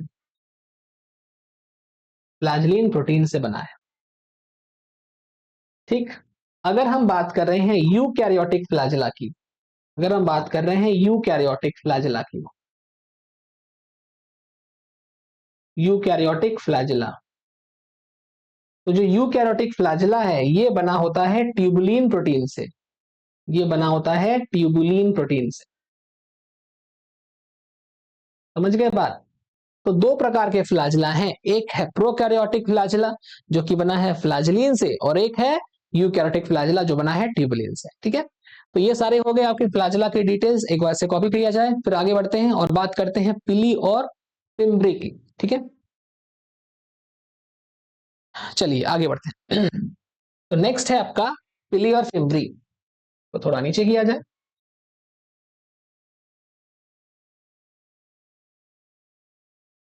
चलिए, तो नेक्स्ट टॉपिक लिया जाए पिली एंड फिमरी। देखिए पिली, तो पिली जो है, ठीक है, पिली को ही हम क्या कहते हैं, पिली और पिलाई, ठीक है, पिलाई या फिर पिली। तो ये किस चीज से बना है? पहली बात तो आपको बस दो चीजें याद रखनी है इसमें। पहली बात कि it is made of, it is made of a special protein, it is made of a special protein, ये एक स्पेशल प्रोटीन से बना है। Protein called पिलीन proteins. ये किस चीज से बना है? पिलीन प्रोटीन से बना है, ठीक है, ये बना है पिलीन प्रोटीन से। ओके, अच्छा, ये स्पेशल प्रोटीन है। दूसरी बात, इसका फंक्शन क्या है? तो pili helps in transfer of DNA, transfer of DNA, pili helps in transfer of DNA from one bacteria, from one bacteria to another bacteria. एक बैक्टीरिया से दूसरे बैक्टीरिया में डीएनए का जब ट्रांसफर होता है, ठीक है, तब उसको हम बोलते हैं सेक्सुअल रिप्रोडक्शन इन बैक्टीरिया। आप इसको पढ़ोगे किंगडम मोंडेरा में, बायोलॉजिकल क्लासिफिकेशन में, ठीक है। तो मैं वही लिख रहा हूं, पिली या pili helps in the transfer of DNA from one bacteria to another bacteria. Bracket में लिखेंगे sexual reproduction, sexual reproduction in bacteria, ठीक है। एग्जाम्पल के रूप में आप याद रखो, एग्जाम्पल के रूप में इसके नाम होते हैं ट्रांसफॉर्मेशन, ठीक है, एंड कॉन्जुगेशन। ट्रांसफॉर्मेशन करवा सकता है या फिर कॉन्जुगेशन भी करवा सकता है। ये जो दो प्रोसेस के नाम मैंने लिखे, इसको आपको पढ़ना है किंगडम मोंडेरा में, बायोलॉजिकल क्लासिफिकेशन में, वहां पर पढ़ोगे आप, ठीक है। अभी बस इसको लिख लो। ये हो गया पिली या पिलाई के बारे में, ठीक है। चलिए,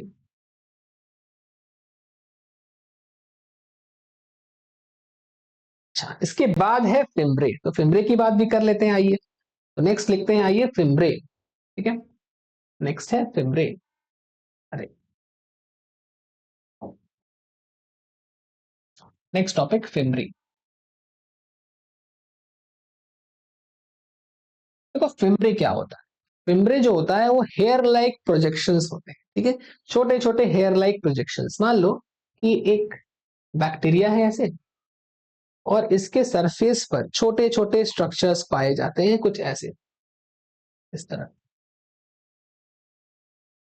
इस तरह के छोटे छोटे स्ट्रक्चर्स हैं जो इसके सरफेस से बाहर निकल रहे हैं, ठीक है। इसको बोलते हैं ब्रिसल लाइक फाइबर्स जो स्प्राउट करते हैं। आइए इसको लिखा जाए, ठीक है।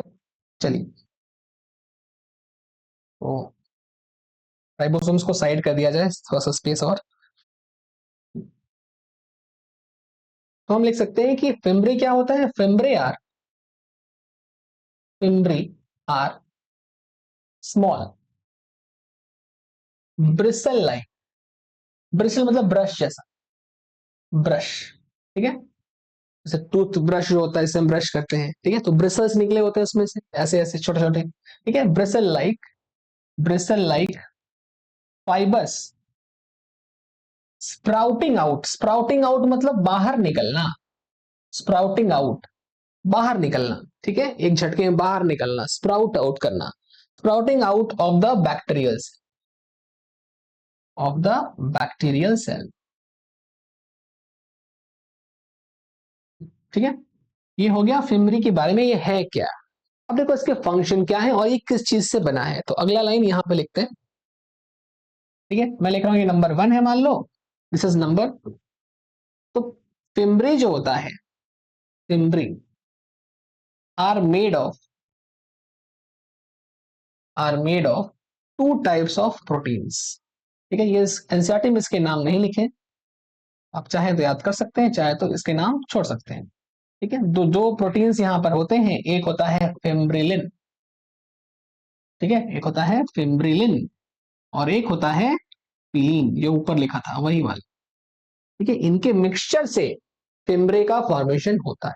ठीक है, तीसरी बात ये एनसीईआरटी में लिखी है, तो ये बात है कि फंक्शन क्या है इसका, तो फंक्शन है इसका attachment.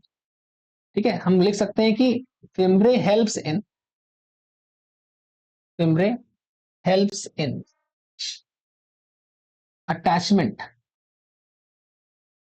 Attachment of bacteria, bacteria को अटैच करने में हेल्प करता है, attachment of bacteria to the host tissue. Host tissue क्या होता है, मान लो हमारे अंदर किसी बैक्टीरिया ने हमें अटैक किया तो हमारे अंदर वो जाएगा। मान लो मेरे गले में किसी बैक्टीरिया ने अटैक किया और मेरे गले में खिचखिच हो रही है, ठीक है, खराश हो गई है, तो मेरे गले में क्या होगा, ये बैक्टीरिया आकर अटैच हो जाएगा टिश्यूज में। या फिर किसी इंसान के अंदर मान लो किसी ऑर्गन में, फॉर एग्जाम्पल किसी के लिवर में इंफेक्शन हो गया है, किसी के किडनी में इंफेक्शन हो गया है, तो उस ऑर्गन के ऊपर बैक्टीरिया आके चिपक गया है, अटैच हो गया है। ठीक है, ये जो अटैच होने का प्रोसेस है ये कौन कर रहा है, तो ये कर रहा है फिम्ब्रे। ठीक है, ये बैक्टीरिया को अटैच करने में हेल्प करता है। तो वही मैंने लिखा है, helps in attachment of bacteria to host tissue. What is host, bacteria अगर मेरे बॉडी में आकर मुझे इन्फेक्ट करेगा तो I will be the host, मैं होस्ट हूं, बैक्टीरिया पैरासाइट है। तो मेरी बॉडी में जब बैक्टीरिया के चिपक रहा है, अटैच हो रहा है, दैट इज कॉल्ड, मतलब वो मेरी बॉडी जो हो गई वो क्या कहलाएगी, होस्ट, मैं हो गया होस्ट। ठीक है, और किसकी हेल्प से अटैच होगा, फिम्ब्री की हेल्प से। ठीक है, इसके अलावा वो क्या कर सकता है बैक्टीरिया, हो सकता है कि सोचो एक बहता हुआ पानी का नदी बह रहा है, मान लो एक नदी बह रही है और नदी के बीच में कोई पत्थर है, तो बैक्टीरिया जो है नदी के साथ बहता हुआ जा रहा है और अचानक बीच में जो पत्थर है, बैक्टीरिया उसके उस सरफेस पर, पत्थर के सरफेस पर आके चिपक गया। ठीक है, सोचो, तो रॉक्स के सरफेस पर चिपकने के लिए भी फिम्ब्री का इस्तेमाल होता है। ठीक है, मैं लिखा हूं कि fimbriae helps in attachment of bacteria to the host tissue और अटैचमेंट और फॉर अटैचमेंट और फॉर अटैचमेंट और for attachment for attachment to for attachment to rock surface in running water. ठीक है, इन रनिंग वाटर, या आप लिख लो रनिंग वाटर के बदले स्ट्रीम्स। ठीक है, स्ट्रीम्स मतलब वही बहता हुआ पानी, नदी हो गया, झरना हो गया, एक्सेट्रा एक्सेट्रा। ठीक है, तो ये हो गए आपके तीन स्ट्रक्चर्स डिटेल्स में। अब हम लोग बात करेंगे राइबोसोम्स के बारे में। यहाँ पर स्पेस थोड़ा कम है तो आइए इसको अगले पेज पर ले चलते हैं। यहाँ तक आप पहले कॉपी करें, पहले यहाँ तक सभी लोग कॉपी करें।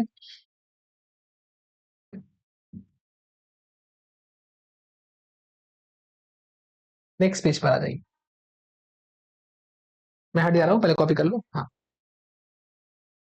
चलिए,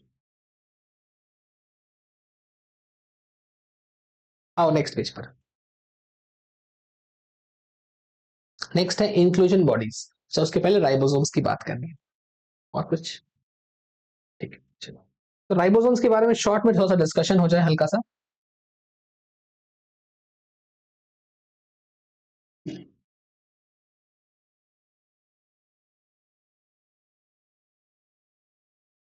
तो राइबोसोम्स, तो प्रोकैरियोटिक राइबोसोम्स की बात हो रही है, समझे? राइबोसोम्स की जब हम बात कर रहे हैं, हम लोग यहाँ पर प्रोकैरियोटिक राइबोसोम्स की बात कर रहे हैं। ठीक है, और इंक्लूजन बॉडीज को साइड में रखते हुए आइए बात की जाए। मैं इस तरफ इसको लिख लेता हूँ, इंक्लूजन बॉडीज को। तो first let's talk about ribosomes.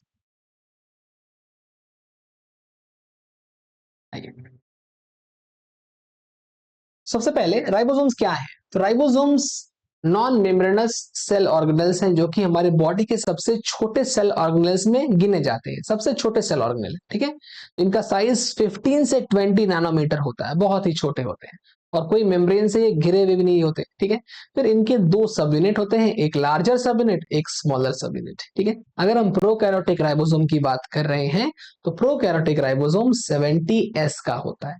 ये एस क्या है, इसके बारे में डिस्कशन नेक्स्ट क्लास में होगी, जब हम लोग आगे पढ़ेंगे इसके आगे। ठीक है, फिलहाल फिर भी मैं थोड़ा सा बता दूंगा इस क्लास में कि एस क्या है, सेडिमेंटेशन कोफिशिएंट या फिर स्वेडबर्ग यूनिट। ठीक है। अच्छा, इसके बाद अगर राइबोसोम्स के फंक्शंस की बात करें तो राइबोसोम्स प्रोटीन का फॉर्मेशन करता है। ठीक है, प्रोटीन का फॉर्मेशन करने के लिए एक प्रोसेस होता है, उस प्रोसेस का नाम है ट्रांसलेशन। ये सारा इंफॉर्मेशन आइए डिटेल में देखा जाए। चलिए, पहला पॉइंट, राइबोसोम्स आर, राइबोसोम्स क्या होते हैं? Ribosomes are non membranous, ribosomes are non membranous, non membranous cell organelles, non membranous cell organelles है, कोई मेम्ब्रेन उसको घेर के नहीं रखी है। ठीक है। दूसरी बात, ribosomes, ribosomes are the smallest, are the smallest cell organelle, smallest cell organelle है। ठीक है, ribosomes are the smallest cell organelles. ठीक है, इनकी साइज याद रखो, साइज की होती है 15 से 20 नैनोमीटर, नैनोमीटर है। What is nanometre? 1 नैनोमीटर बराबर 10 to power -9 metre, 10 to power -9 metre, बहुत छोटा होता है। ठीक है। इसके बाद आगे, ribosome have two subunits, two subunits. ठीक है, ये टू सब यूनिट्स क्या क्या है? एक होती है 50s और एक होती है 30s। जो 50s है इट इज कॉल्ड लार्जर सब यूनिट, इसे कहते हैं लार्जर सब यूनिट, और इसे कहते हैं स्मॉलर सब यूनिट। ठीक है, लार्जर सब यूनिट, स्मॉलर सब यूनिट, दोनों को मिलाकर 80s नहीं होता है, 70 होता है। क्यों होता है वो नेक्स्ट क्लास में बताएंगे। ठीक है, तो इसमें क्या हो जाएगा, राइबोसोम्स ब्रैकेट में लिखेंगे, prokaryotic ribosomes are, prokaryotic ribosomes जो होते हैं आर 70s इन नेचर। ठीक है, अब ये 70 क्यों है, 80 क्यों नहीं, इसका डिस्कशन नेक्स्ट क्लास में। ठीक है, तो ये एस क्या है, where S, where S, where S जो हो गया, ये हो गया सेडिमेंटेशन कोएफिशिएंट, सेडिमेंटेशन की रेट को बताता है। ठीक है, sedimentation coefficient, rate of sedimentation, ये सब मैं प्रोसेस नेक्स्ट क्लास में समझाऊंगा कि सेडिमेंटेशन का रेट किस हिसाब से होता है। ठीक है, अभी बस आप चीजों को समझ लो कि राइबोसोम्स कितने होते हैं, 70s होता है वो, और उसमें दो सब यूनिट है 50 और 30। अभी आप इतना याद रखो, यूनिट क्या है इसकी, सेडिमेंटेशन कोएफिशिएंट, या फिर इसी को हम कहते हैं साइंटिस्ट के नाम पर स्वेडबर्ग यूनिट। ठीक है, स्वेडबर्ग्स यूनिट। ठीक है, ये इन चीजों को दिमाग में पहले डालो। ठीक है, आओ इसके बाद आगे बढ़ा जाए, तो नेक्स्ट टॉपिक, इसके बाद राइबोसोम्स के next point, ribosomes may be attach to, ribosomes कहां कहां अटैच रखते हैं, may be attach to, may be attached to plasma membrane, eukaryote या endoplasmic reticulum, sorry endoplasmic reticulum, ER बोल सकते हो, ब्रैकेट में RER। ठीक है, और न्यूक्लियस के अंदर पाया जाता है या फिर साइटोप्लाज्म में पाया सकता है, और life free, life free in the cytoplasm, या फिर हो सकता है कि ये साइटोप्लाज्म के अंदर फ्रीली तैरता रहे। ठीक है, ये साइटोप्लाज्म के अंदर फ्रीली तैरता रहे। ये क्या चीज में हेल्प करेगा, तो जब बहुत सारे, एक काम करें इसको हटाते हैं, जब बहुत सारे, पॉइंट नंबर 5 यहां लिखा जाए,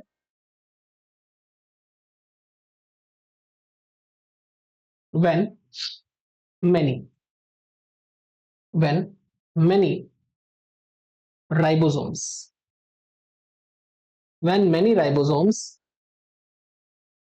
attach या join together, when many ribosomes, जब बहुत सारे राइबोसोम्स एक साथ, जब बहुत सारे राइबोसोम्स एक साथ आकर mRNA से जुड़ जाते हैं, mRNA मतलब मैसेंजर आरएनए, जब बहुत सारे राइबोसोम्स एक साथ आकर मैसेंजर आरएनए के साथ जुड़ जाते हैं, तब एक स्ट्रक्चर बनता है, और उस स्ट्रक्चर का नाम पॉलीराइबोसोम या फिर पॉलीजोम होता है।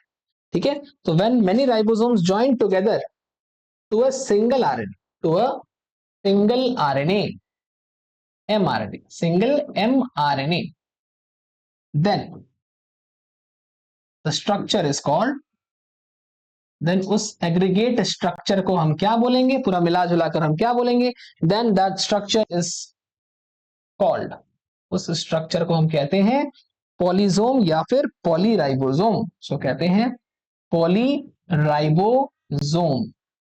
इस पॉलीराइबोसोम को अगर आप शॉर्ट में लिखना चाहें, देखिए पॉली और जोम, ब्रैकेट में लिख देंगे क्या, पॉलीजोम।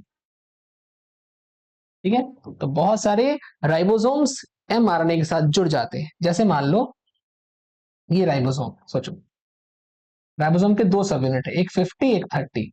ये देखो, ये बड़ा सब यूनिट, ये छोटा सब यूनिट, बड़ा सब यूनिट छोटा सब यूनिट, बड़ा सब यूनिट छोटा सब यूनिट, बड़ा सब यूनिट छोटा सब यूनिट, ये सब राइबोसोम्स है। ये सब राइबोसोम्स किसके साथ जुड़ गए हैं, ये सारे के सारे राइबोसोम्स जुड़ गए हैं एमआरएनए के साथ। ठीक है, ये सारे राइबोसोम जुड़ गए हैं एमआरएनए के साथ। ये है एमआरएनए। ठीक है, ये है एमआरएनए। इस एमआरएनए के साथ, एमआरएनए के साथ, इस एमआरएनए के साथ ये सारे राइबोसोम जब जुड़ते हैं तो ये स्ट्रक्चर जो बनता है उसी को क्या कहोगे, पॉलीसोम या फिर पॉलीराइबोसोम। ठीक है, अच्छा ये क्या करेगा, this polysome will produce protein. तो मैं पॉइंट नंबर 6 भी ऐड करूं कि पॉलीसोम्स प्रोड्यूस प्रोटीन। और इस प्रोसेस को क्या कहोगे, मतलब पॉलीसोम तो प्रोटीन बना दिया, तो प्रोटीन के बनने का जो प्रोसेस है उसको हम नाम देते हैं ट्रांसलेशन। ठीक है, तो ट्रांसलेट करता है, ट्रांसलेट करना मतलब जो इंफॉर्मेशन एमआरएनए के पास है, जो भी जेनेटिक इंफॉर्मेशन एमआरएनए के पास है वही ट्रांसलेट होकर प्रोटीन बन जाएगी, मतलब एमआरएनए ही प्रोटीन बन जाएगा। ठीक है, तो एमआरएनए को प्रोटीन में कन्वर्ट करने का या फिर एमआरएनए को प्रोटीन में ट्रांसलेट करने का जो काम है वो कौन करता है, वो करता है पॉलीराइबोसोम या फिर राइबोसोम। ठीक है, तो वही हम लिख रहे हैं, polysome produce protein bye translation. इस प्रोसेस को हम ट्रांसलेशन कहते हैं, समझे बात। तो ये हो गया राइबोसोम के बारे में डिटेल्स। ठीक, अच्छा अब बचा है यहां पर आपके पास इंक्लूजन बॉडीज, आइए इसको भी खत्म करते हैं। तो इंक्लूजन बॉडीज, देखो इंक्लूजन बॉडीज क्या होती है, तो इंक्लूजन बॉडीज जो होती हैं कुछ स्पेशल स्ट्रक्चर्स होती हैं जो नॉन मेम्ब्रेनस है। तो आप याद रखें कि ये साइटोप्लाज्म में फ्रीली मूव करती है। तो ये कैसी है, non membranes structures, non membranes structures, non membranes structures. ठीक है, non membranes structures used for storage, used for storage. ठीक है, ये स्टोरेज का काम करती है, किस चीज का स्टोरेज, स्टोरेज ऑफ सम या सर्टेन कंपाउंड्स, कुछ कंपाउंड्स का स्टोरेज करती है। जैसे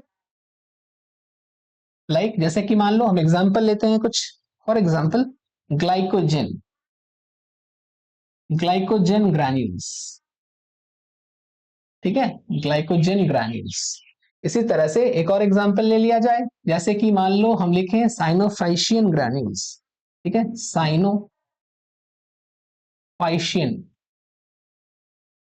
ग्रैन्यूल्स। ठीक है, एक और एग्जांपल ले लो, फॉस्फेट ग्रैन्यूल्स, फॉस्फेट ग्रैन्यूल्स। ठीक है, तो ग्रैन्यूल्स क्या होते हैं, ग्रैन्यूल्स मतलब एक प्रकार से कुछ दानेदार स्ट्रक्चर्स, जैसे मोती जैसे स्ट्रक्चर या फिर कंकड़ जैसे स्ट्रक्चर, कंकड़ पत्थर जैसे।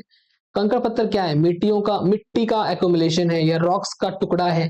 ठीक है, तो वैसे ही जब बहुत सारे ग्लाइकोजन एक साथ जुड़ने लगते हैं तो एक प्रकार का ग्रैनुलर स्ट्रक्चर, दानेदार स्ट्रक्चर बनता है, इसको हम ग्लाइकोजन ग्रैन्यूल कहते हैं।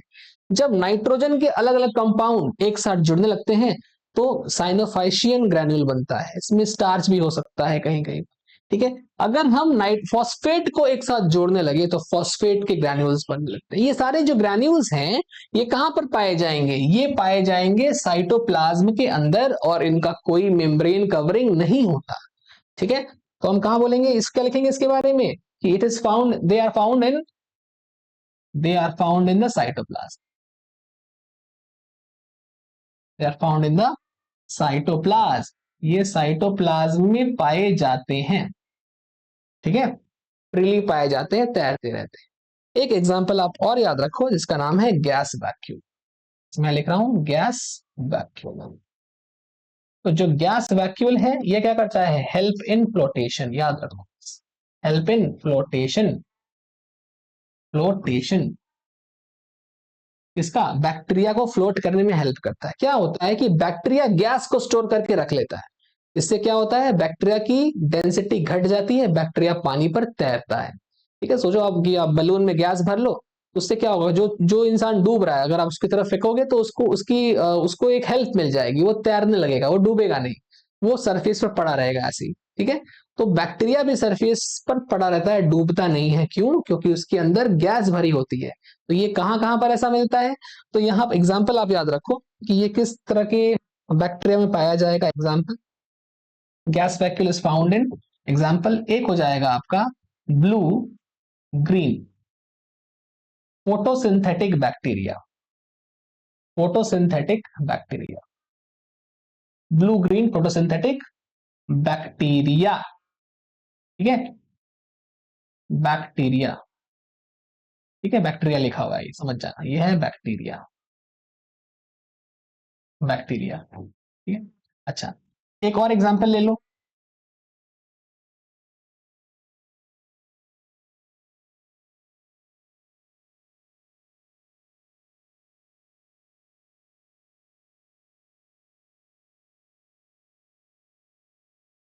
एक और एग्जांपल ले लो। तो ब्लू ग्रीन फोटोसिंथेटिक बैक्टीरिया, एक और एग्जांपल पर्पल, ठीक है, पर्पल ग्रीन फोटोसिंथेटिक बैक्टीरिया। ठीक है, तो दो एग्जांपल्स हैं गैस वैक्यूल्स के, एक है ब्लू ग्रीन फोटोसिंथेटिक बैक्टीरिया और एक है पर्पल ग्रीन फोटोसिंथेटिक बैक्टीरिया। चलिए अब एनसीईआरटी की रीडिंग करते हैं, इसको एक बार कॉपी कर लो पीछे का चीज जो भी है।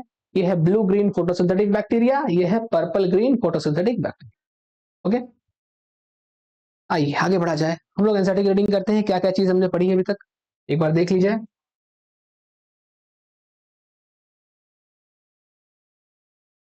चलिए, तो देखो, cell envelope and its modification, तो most prokaryotic cells particularly the bacterial cells. अभी आपको क्या करना है, एनसीईआरटी निकालनी है, आपके पास एनसीईआरटी होगी, जो जो पॉइंट्स मैं पढ़ा रहा हूँ एनसीईआरटी से रीड करने हैं, और अगर आपको कुछ लगे कि वहां पर ऐड करना है, जोड़ना है, तो आप वहीं अपनी एनसीईआरटी में लिख लो, उसको जोड़ दो वहीं। ठीक है, ओके, और जो मैं बोलूंगा पॉइंट मार्क करने के लिए उसे मार्क भी कर लेना। चलो, पूरी एनसीईआरटी रंगनी नहीं है आपको कलर से, ठीक है, जो इंपॉर्टेंट लगे, जो आपको ऐसा लगे कि आपको याद रखना पड़ेगा, नॉर्मली याद नहीं हो रहा, सिर्फ उसको मार्क किया करो। ओके, चलो, most prokaryotic cells particularly the bacterial cells have a chemical complex cell envelope, उनके पास क्या होता है, केमिकली कॉम्प्लेक्स सेल एनवेलप होता है, कॉम्प्लेक्स होता है मतलब बहुत सारी चीजें होती हैं, उसके अंदर क्या होगा, consist of three layered structure, तीन लेयर स्ट्रक्चर है। एक है सबसे बाहर का ग्लाइकोकैलिक्स, सबसे बाहरी लेयर ग्लाइकोकैलिक्स, उसके बाद जो नेक्स्ट लेयर है उसका नाम है सेल वॉल, और उसके बाद सबसे अंदर का लेयर है प्लाज्मा मेम्ब्रेन।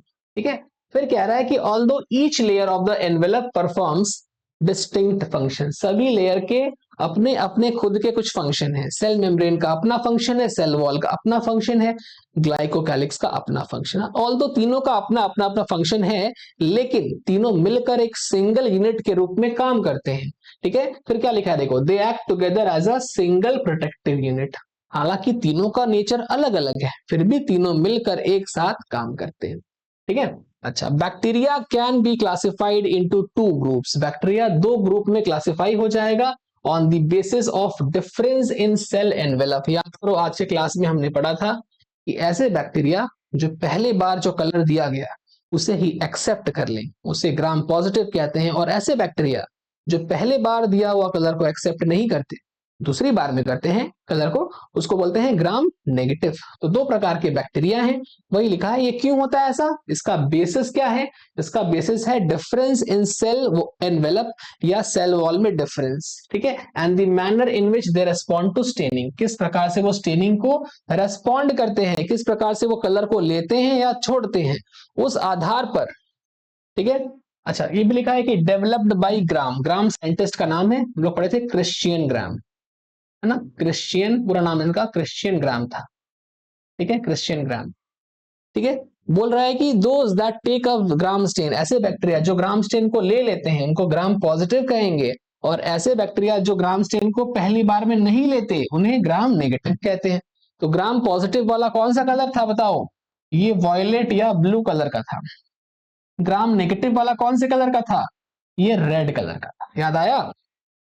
तो वही ग्राम पॉजिटिव ग्राम नेगेटिव। आगे देखिए, तो glycocalyx differs in composition and thickness among different bacteria. ये हम लोग पिछले क्लास पढ़ चुके थे कि ग्लाइकोकैलिक्स के अंदर थिकनेस की और स्ट्रक्चर की डिफरेंस होती है, कंपोजिशन की डिफरेंस होती है।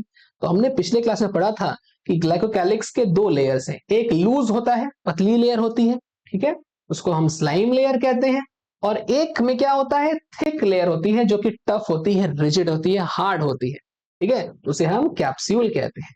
ठीक, the cell wall determines the shape of the cell. अब कह रहा है कि सेल वॉल का फंक्शन क्या है? तो देखो, सेल वॉल का फंक्शन है शेप बनाना, सेल की शेप को फिक्स करना, ठीक है, तो वही लिखा है, determines the shape of cell and provides strong structural support. Cell को स्ट्रॉन्ग स्ट्रक्चरल सपोर्ट करता है ताकि सेल जो है वो बर्स्ट, फट ना जाए या कोलैप्स ना, खत्म ना हो जाए, सेल को मेंटेन रखने का काम करता है। सही है। इसके बाद देखो, प्लाज्मा मेम्ब्रेन सेमी परमेबल या सिलेक्टिवली परमेबल नेचर की है and interacts with the outside world. ये आसपास के इन्वायरमेंट के साथ इंटरैक्ट कर सकती है, रिएक्ट कर सकती है, चीजों को एक्सचेंज कर सकती है, ठीक है। The membrane is similar structurally to that of eukaryote. बोल रहा है कि प्रोकैरियोट्स और यूकैरियोट्स में जो मेम्ब्रेन का स्ट्रक्चर है लगभग एक जैसा है।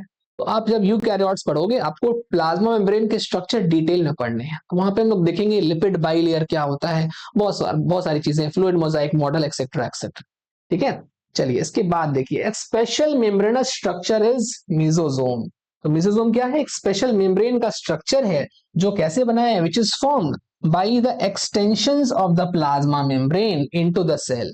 तो प्लाज्मा मेम्ब्रेन जब एक्सटेंड कर जाता है, फैल जाता है सेल के साइटोप्लाज्म में, तब एक स्पेशल स्ट्रक्चर बनता है जिसका नाम है मेसोसोम, ठीक है। These extensions are in the form of, किस फॉर्म में हो सकता है? वेसिकल, ट्यूब्यूल और लैमेला, ठीक है, तीन फॉर्म में हो सकता है। नेक्स्ट देखो, they help in cell wall. अब इसके फंक्शंस की बात, तो हमने 7 फंक्शन पढ़े थे। सेल वॉल फॉर्मेशन पहला फंक्शन है। देखो, सेल वॉल फॉर्मेशन, थोड़ा सा इसको आगे करें, तो पहला फंक्शन है इसका सेल वॉल फॉर्मेशन, ठीक है, डीएनए का रेप्लिकेशन और फिर इस रेप्लिकेटेड डीएनए का डिस्ट्रीब्यूशन, ठीक है, तो distribution to daughter cells. They also help in respiration, secretion, increases surface area and increases the enzymatic content. याद आया सारा का सारा फंक्शन, याद करना है इसको, ठीक है। उसके बाद देखो, इन सम प्रोकैरियोट्स जैसे कि साइनोबैक्टीरिया और भी कुछ एक्सटेंशन होते हैं जिसका नाम है क्रोमैटोफोर। तो साइनोबैक्टीरिया में फोटोसिंथेसिस होती है, इसीलिए कुछ और भी स्ट्रक्चर्स चाहिए जिससे बैक्टीरिया अपना फोटोसिंथेसिस, अपना फूड बना सके, ठीक है, और उस मेम्ब्रेनस एक्सटेंशन को हम क्रोमैटोफोर कहते हैं, जिसके अंदर कुछ पिगमेंट होते हैं, which contain pigment। तो कौन कौन से पिगमेंट थे? बैक्टीरिया क्लोरोफिल, याद आया, एंड कैरोटिनॉइड्स, जिससे फोटोसिंथेसिस होगी। चलिए फिर देखिए, बैक्टीरियल सेल्स में भी मोटाइल या नॉन मोटाइल फ्लैजेला प्रेजेंट है तो मोटाइल, नहीं प्रेजेंट है तो नॉन मोटाइल। इफ मोटाइल, अगर मोटाइल है, they have thin filamentous extensions from their cell wall called flagella. तो पतला सा फिलामेंट मतलब ट्यूब लाइक स्ट्रक्चर, एक्सटेंशन मतलब बाहर निकला हुआ, पतला सा tube like structure, filamentous extension, thin filamentous extension called flagella, cell wall से बाहर निकला हुआ है। Bacteria show a range in number and arrangement of flagella. तो यार हो सकता है फ्लैजेला एक हो, जैसे मोनोट्रिकस याद करो, हो सकता है फ्लैजेला 2 हो, एम्फीट्रिकस याद आ रहा है, लोफोट्रिकस पूरे बॉडी में है तो पेरिट्रिकस एक्सेट्रा एक्सेट्रा। तो नंबर जो है, नंबर, उसके आधार पर बहुत डिफरेंट टाइप के फ्लैजेला या बहुत डिफरेंट टाइप के बैक्टीरिया होते हैं, वही लिख रहा है यहाँ, नाम तो नहीं लिखा है बट बात वही कह रहा है, ठीक है। And arrangement of flagella, arrangement याद करो, बेसल बॉडी, फिलामेंट हुक, याद आया। तो ये रेंज होता है, अलग अलग टाइप के होते हैं। देखो बैक्टीरियल फ्लैजेलम, फ्लैजेलम कब यूज करते हैं? फ्लैजेलम सिंगुलर टर्म है और फ्लैजेला प्लूरल टर्म है। सिंगल एक ही फ्लैजेला है तो फ्लैजेलम बोलेंगे, ठीक है, बहुत सारे हैं तो फ्लैजेला बोलेंगे।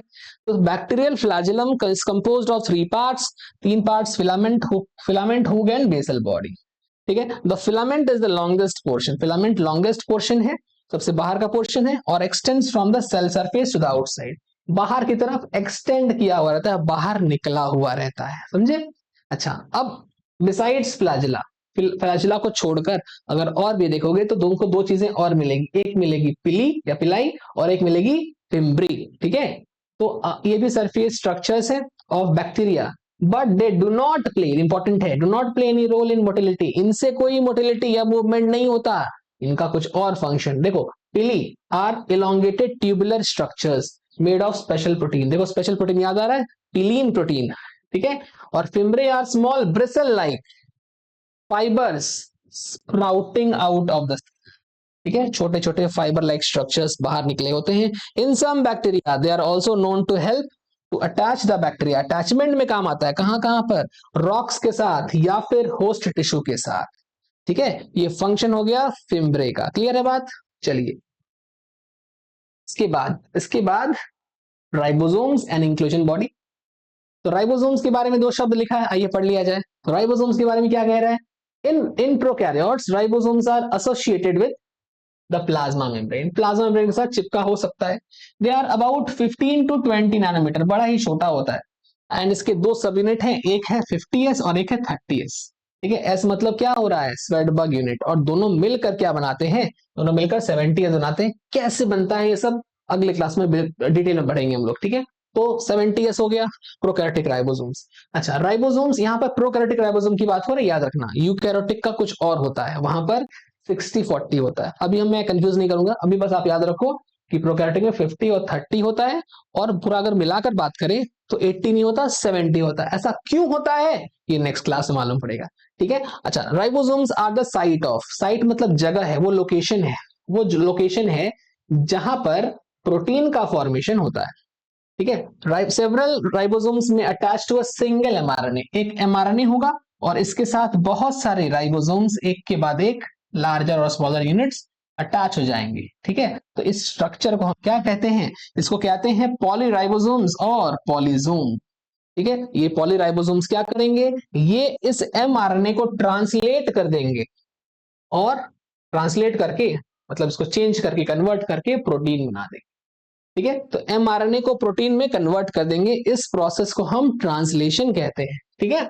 अच्छा, ट्रांसलेशन जो है आपके क्लास 12 जेनेटिक्स में मिलेगा, डिटेल में पढ़ना है इसको, 3 क्लास लगेंगे ट्रांसलेशन के, डिटेल में पढ़ेंगे उस वक्त, ठीक है। फिलहाल ट्रांसलेशन कहते हैं।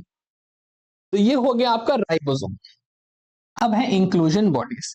इंक्लूजन बॉडीज देखिए, तो रिजर्व मटेरियल, जो भी चीजें फ्यूचर के लिए स्टोर रखनी है उसको बोलते हैं रिजर्व मटेरियल। तो सेल के अंदर कुछ चीजें स्टोर होती हैं, ठीक है। तो reserve materials in prokaryotic cells are stored in the cytoplasm in the form of inclusion body, cytoplasm में स्टोर होती है।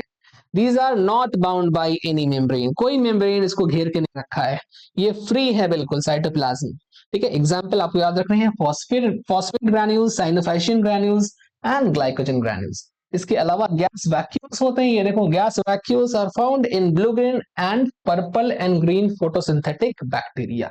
ये हो गए आपके गैस वैक्यूल। गैस वैक्यूल क्या करते हैं, ये बैक्टीरिया को फ्लोट करने में हेल्प करते हैं, डूबने से बचाते हैं। इसके अलावा ये बैक्टीरिया को UV light, ultraviolet light से भी बचाते हैं। हालांकि ये पॉइंट एनसीईआरटी में नहीं लिखा है, बट आप जान के रखो, ठीक है। चलिए आज का लेक्चर होता है यहीं पर खत्म। अब आपको यहाँ पे असाइनमेंट दिया हुआ है, तो असाइनमेंट नंबर 3 है जो कि आज के लेक्चर के ऊपर बेस्ड है। आप पहले लेक्चर देखिए, नोट्स बनाइए और फिर असाइनमेंट बनाइए, ठीक है। तो मिलते हैं नेक्स्ट क्लास में हम यही असाइनमेंट डिस्कस करेंगे। तब तक आप पढ़ते रहिए, बाय बाय।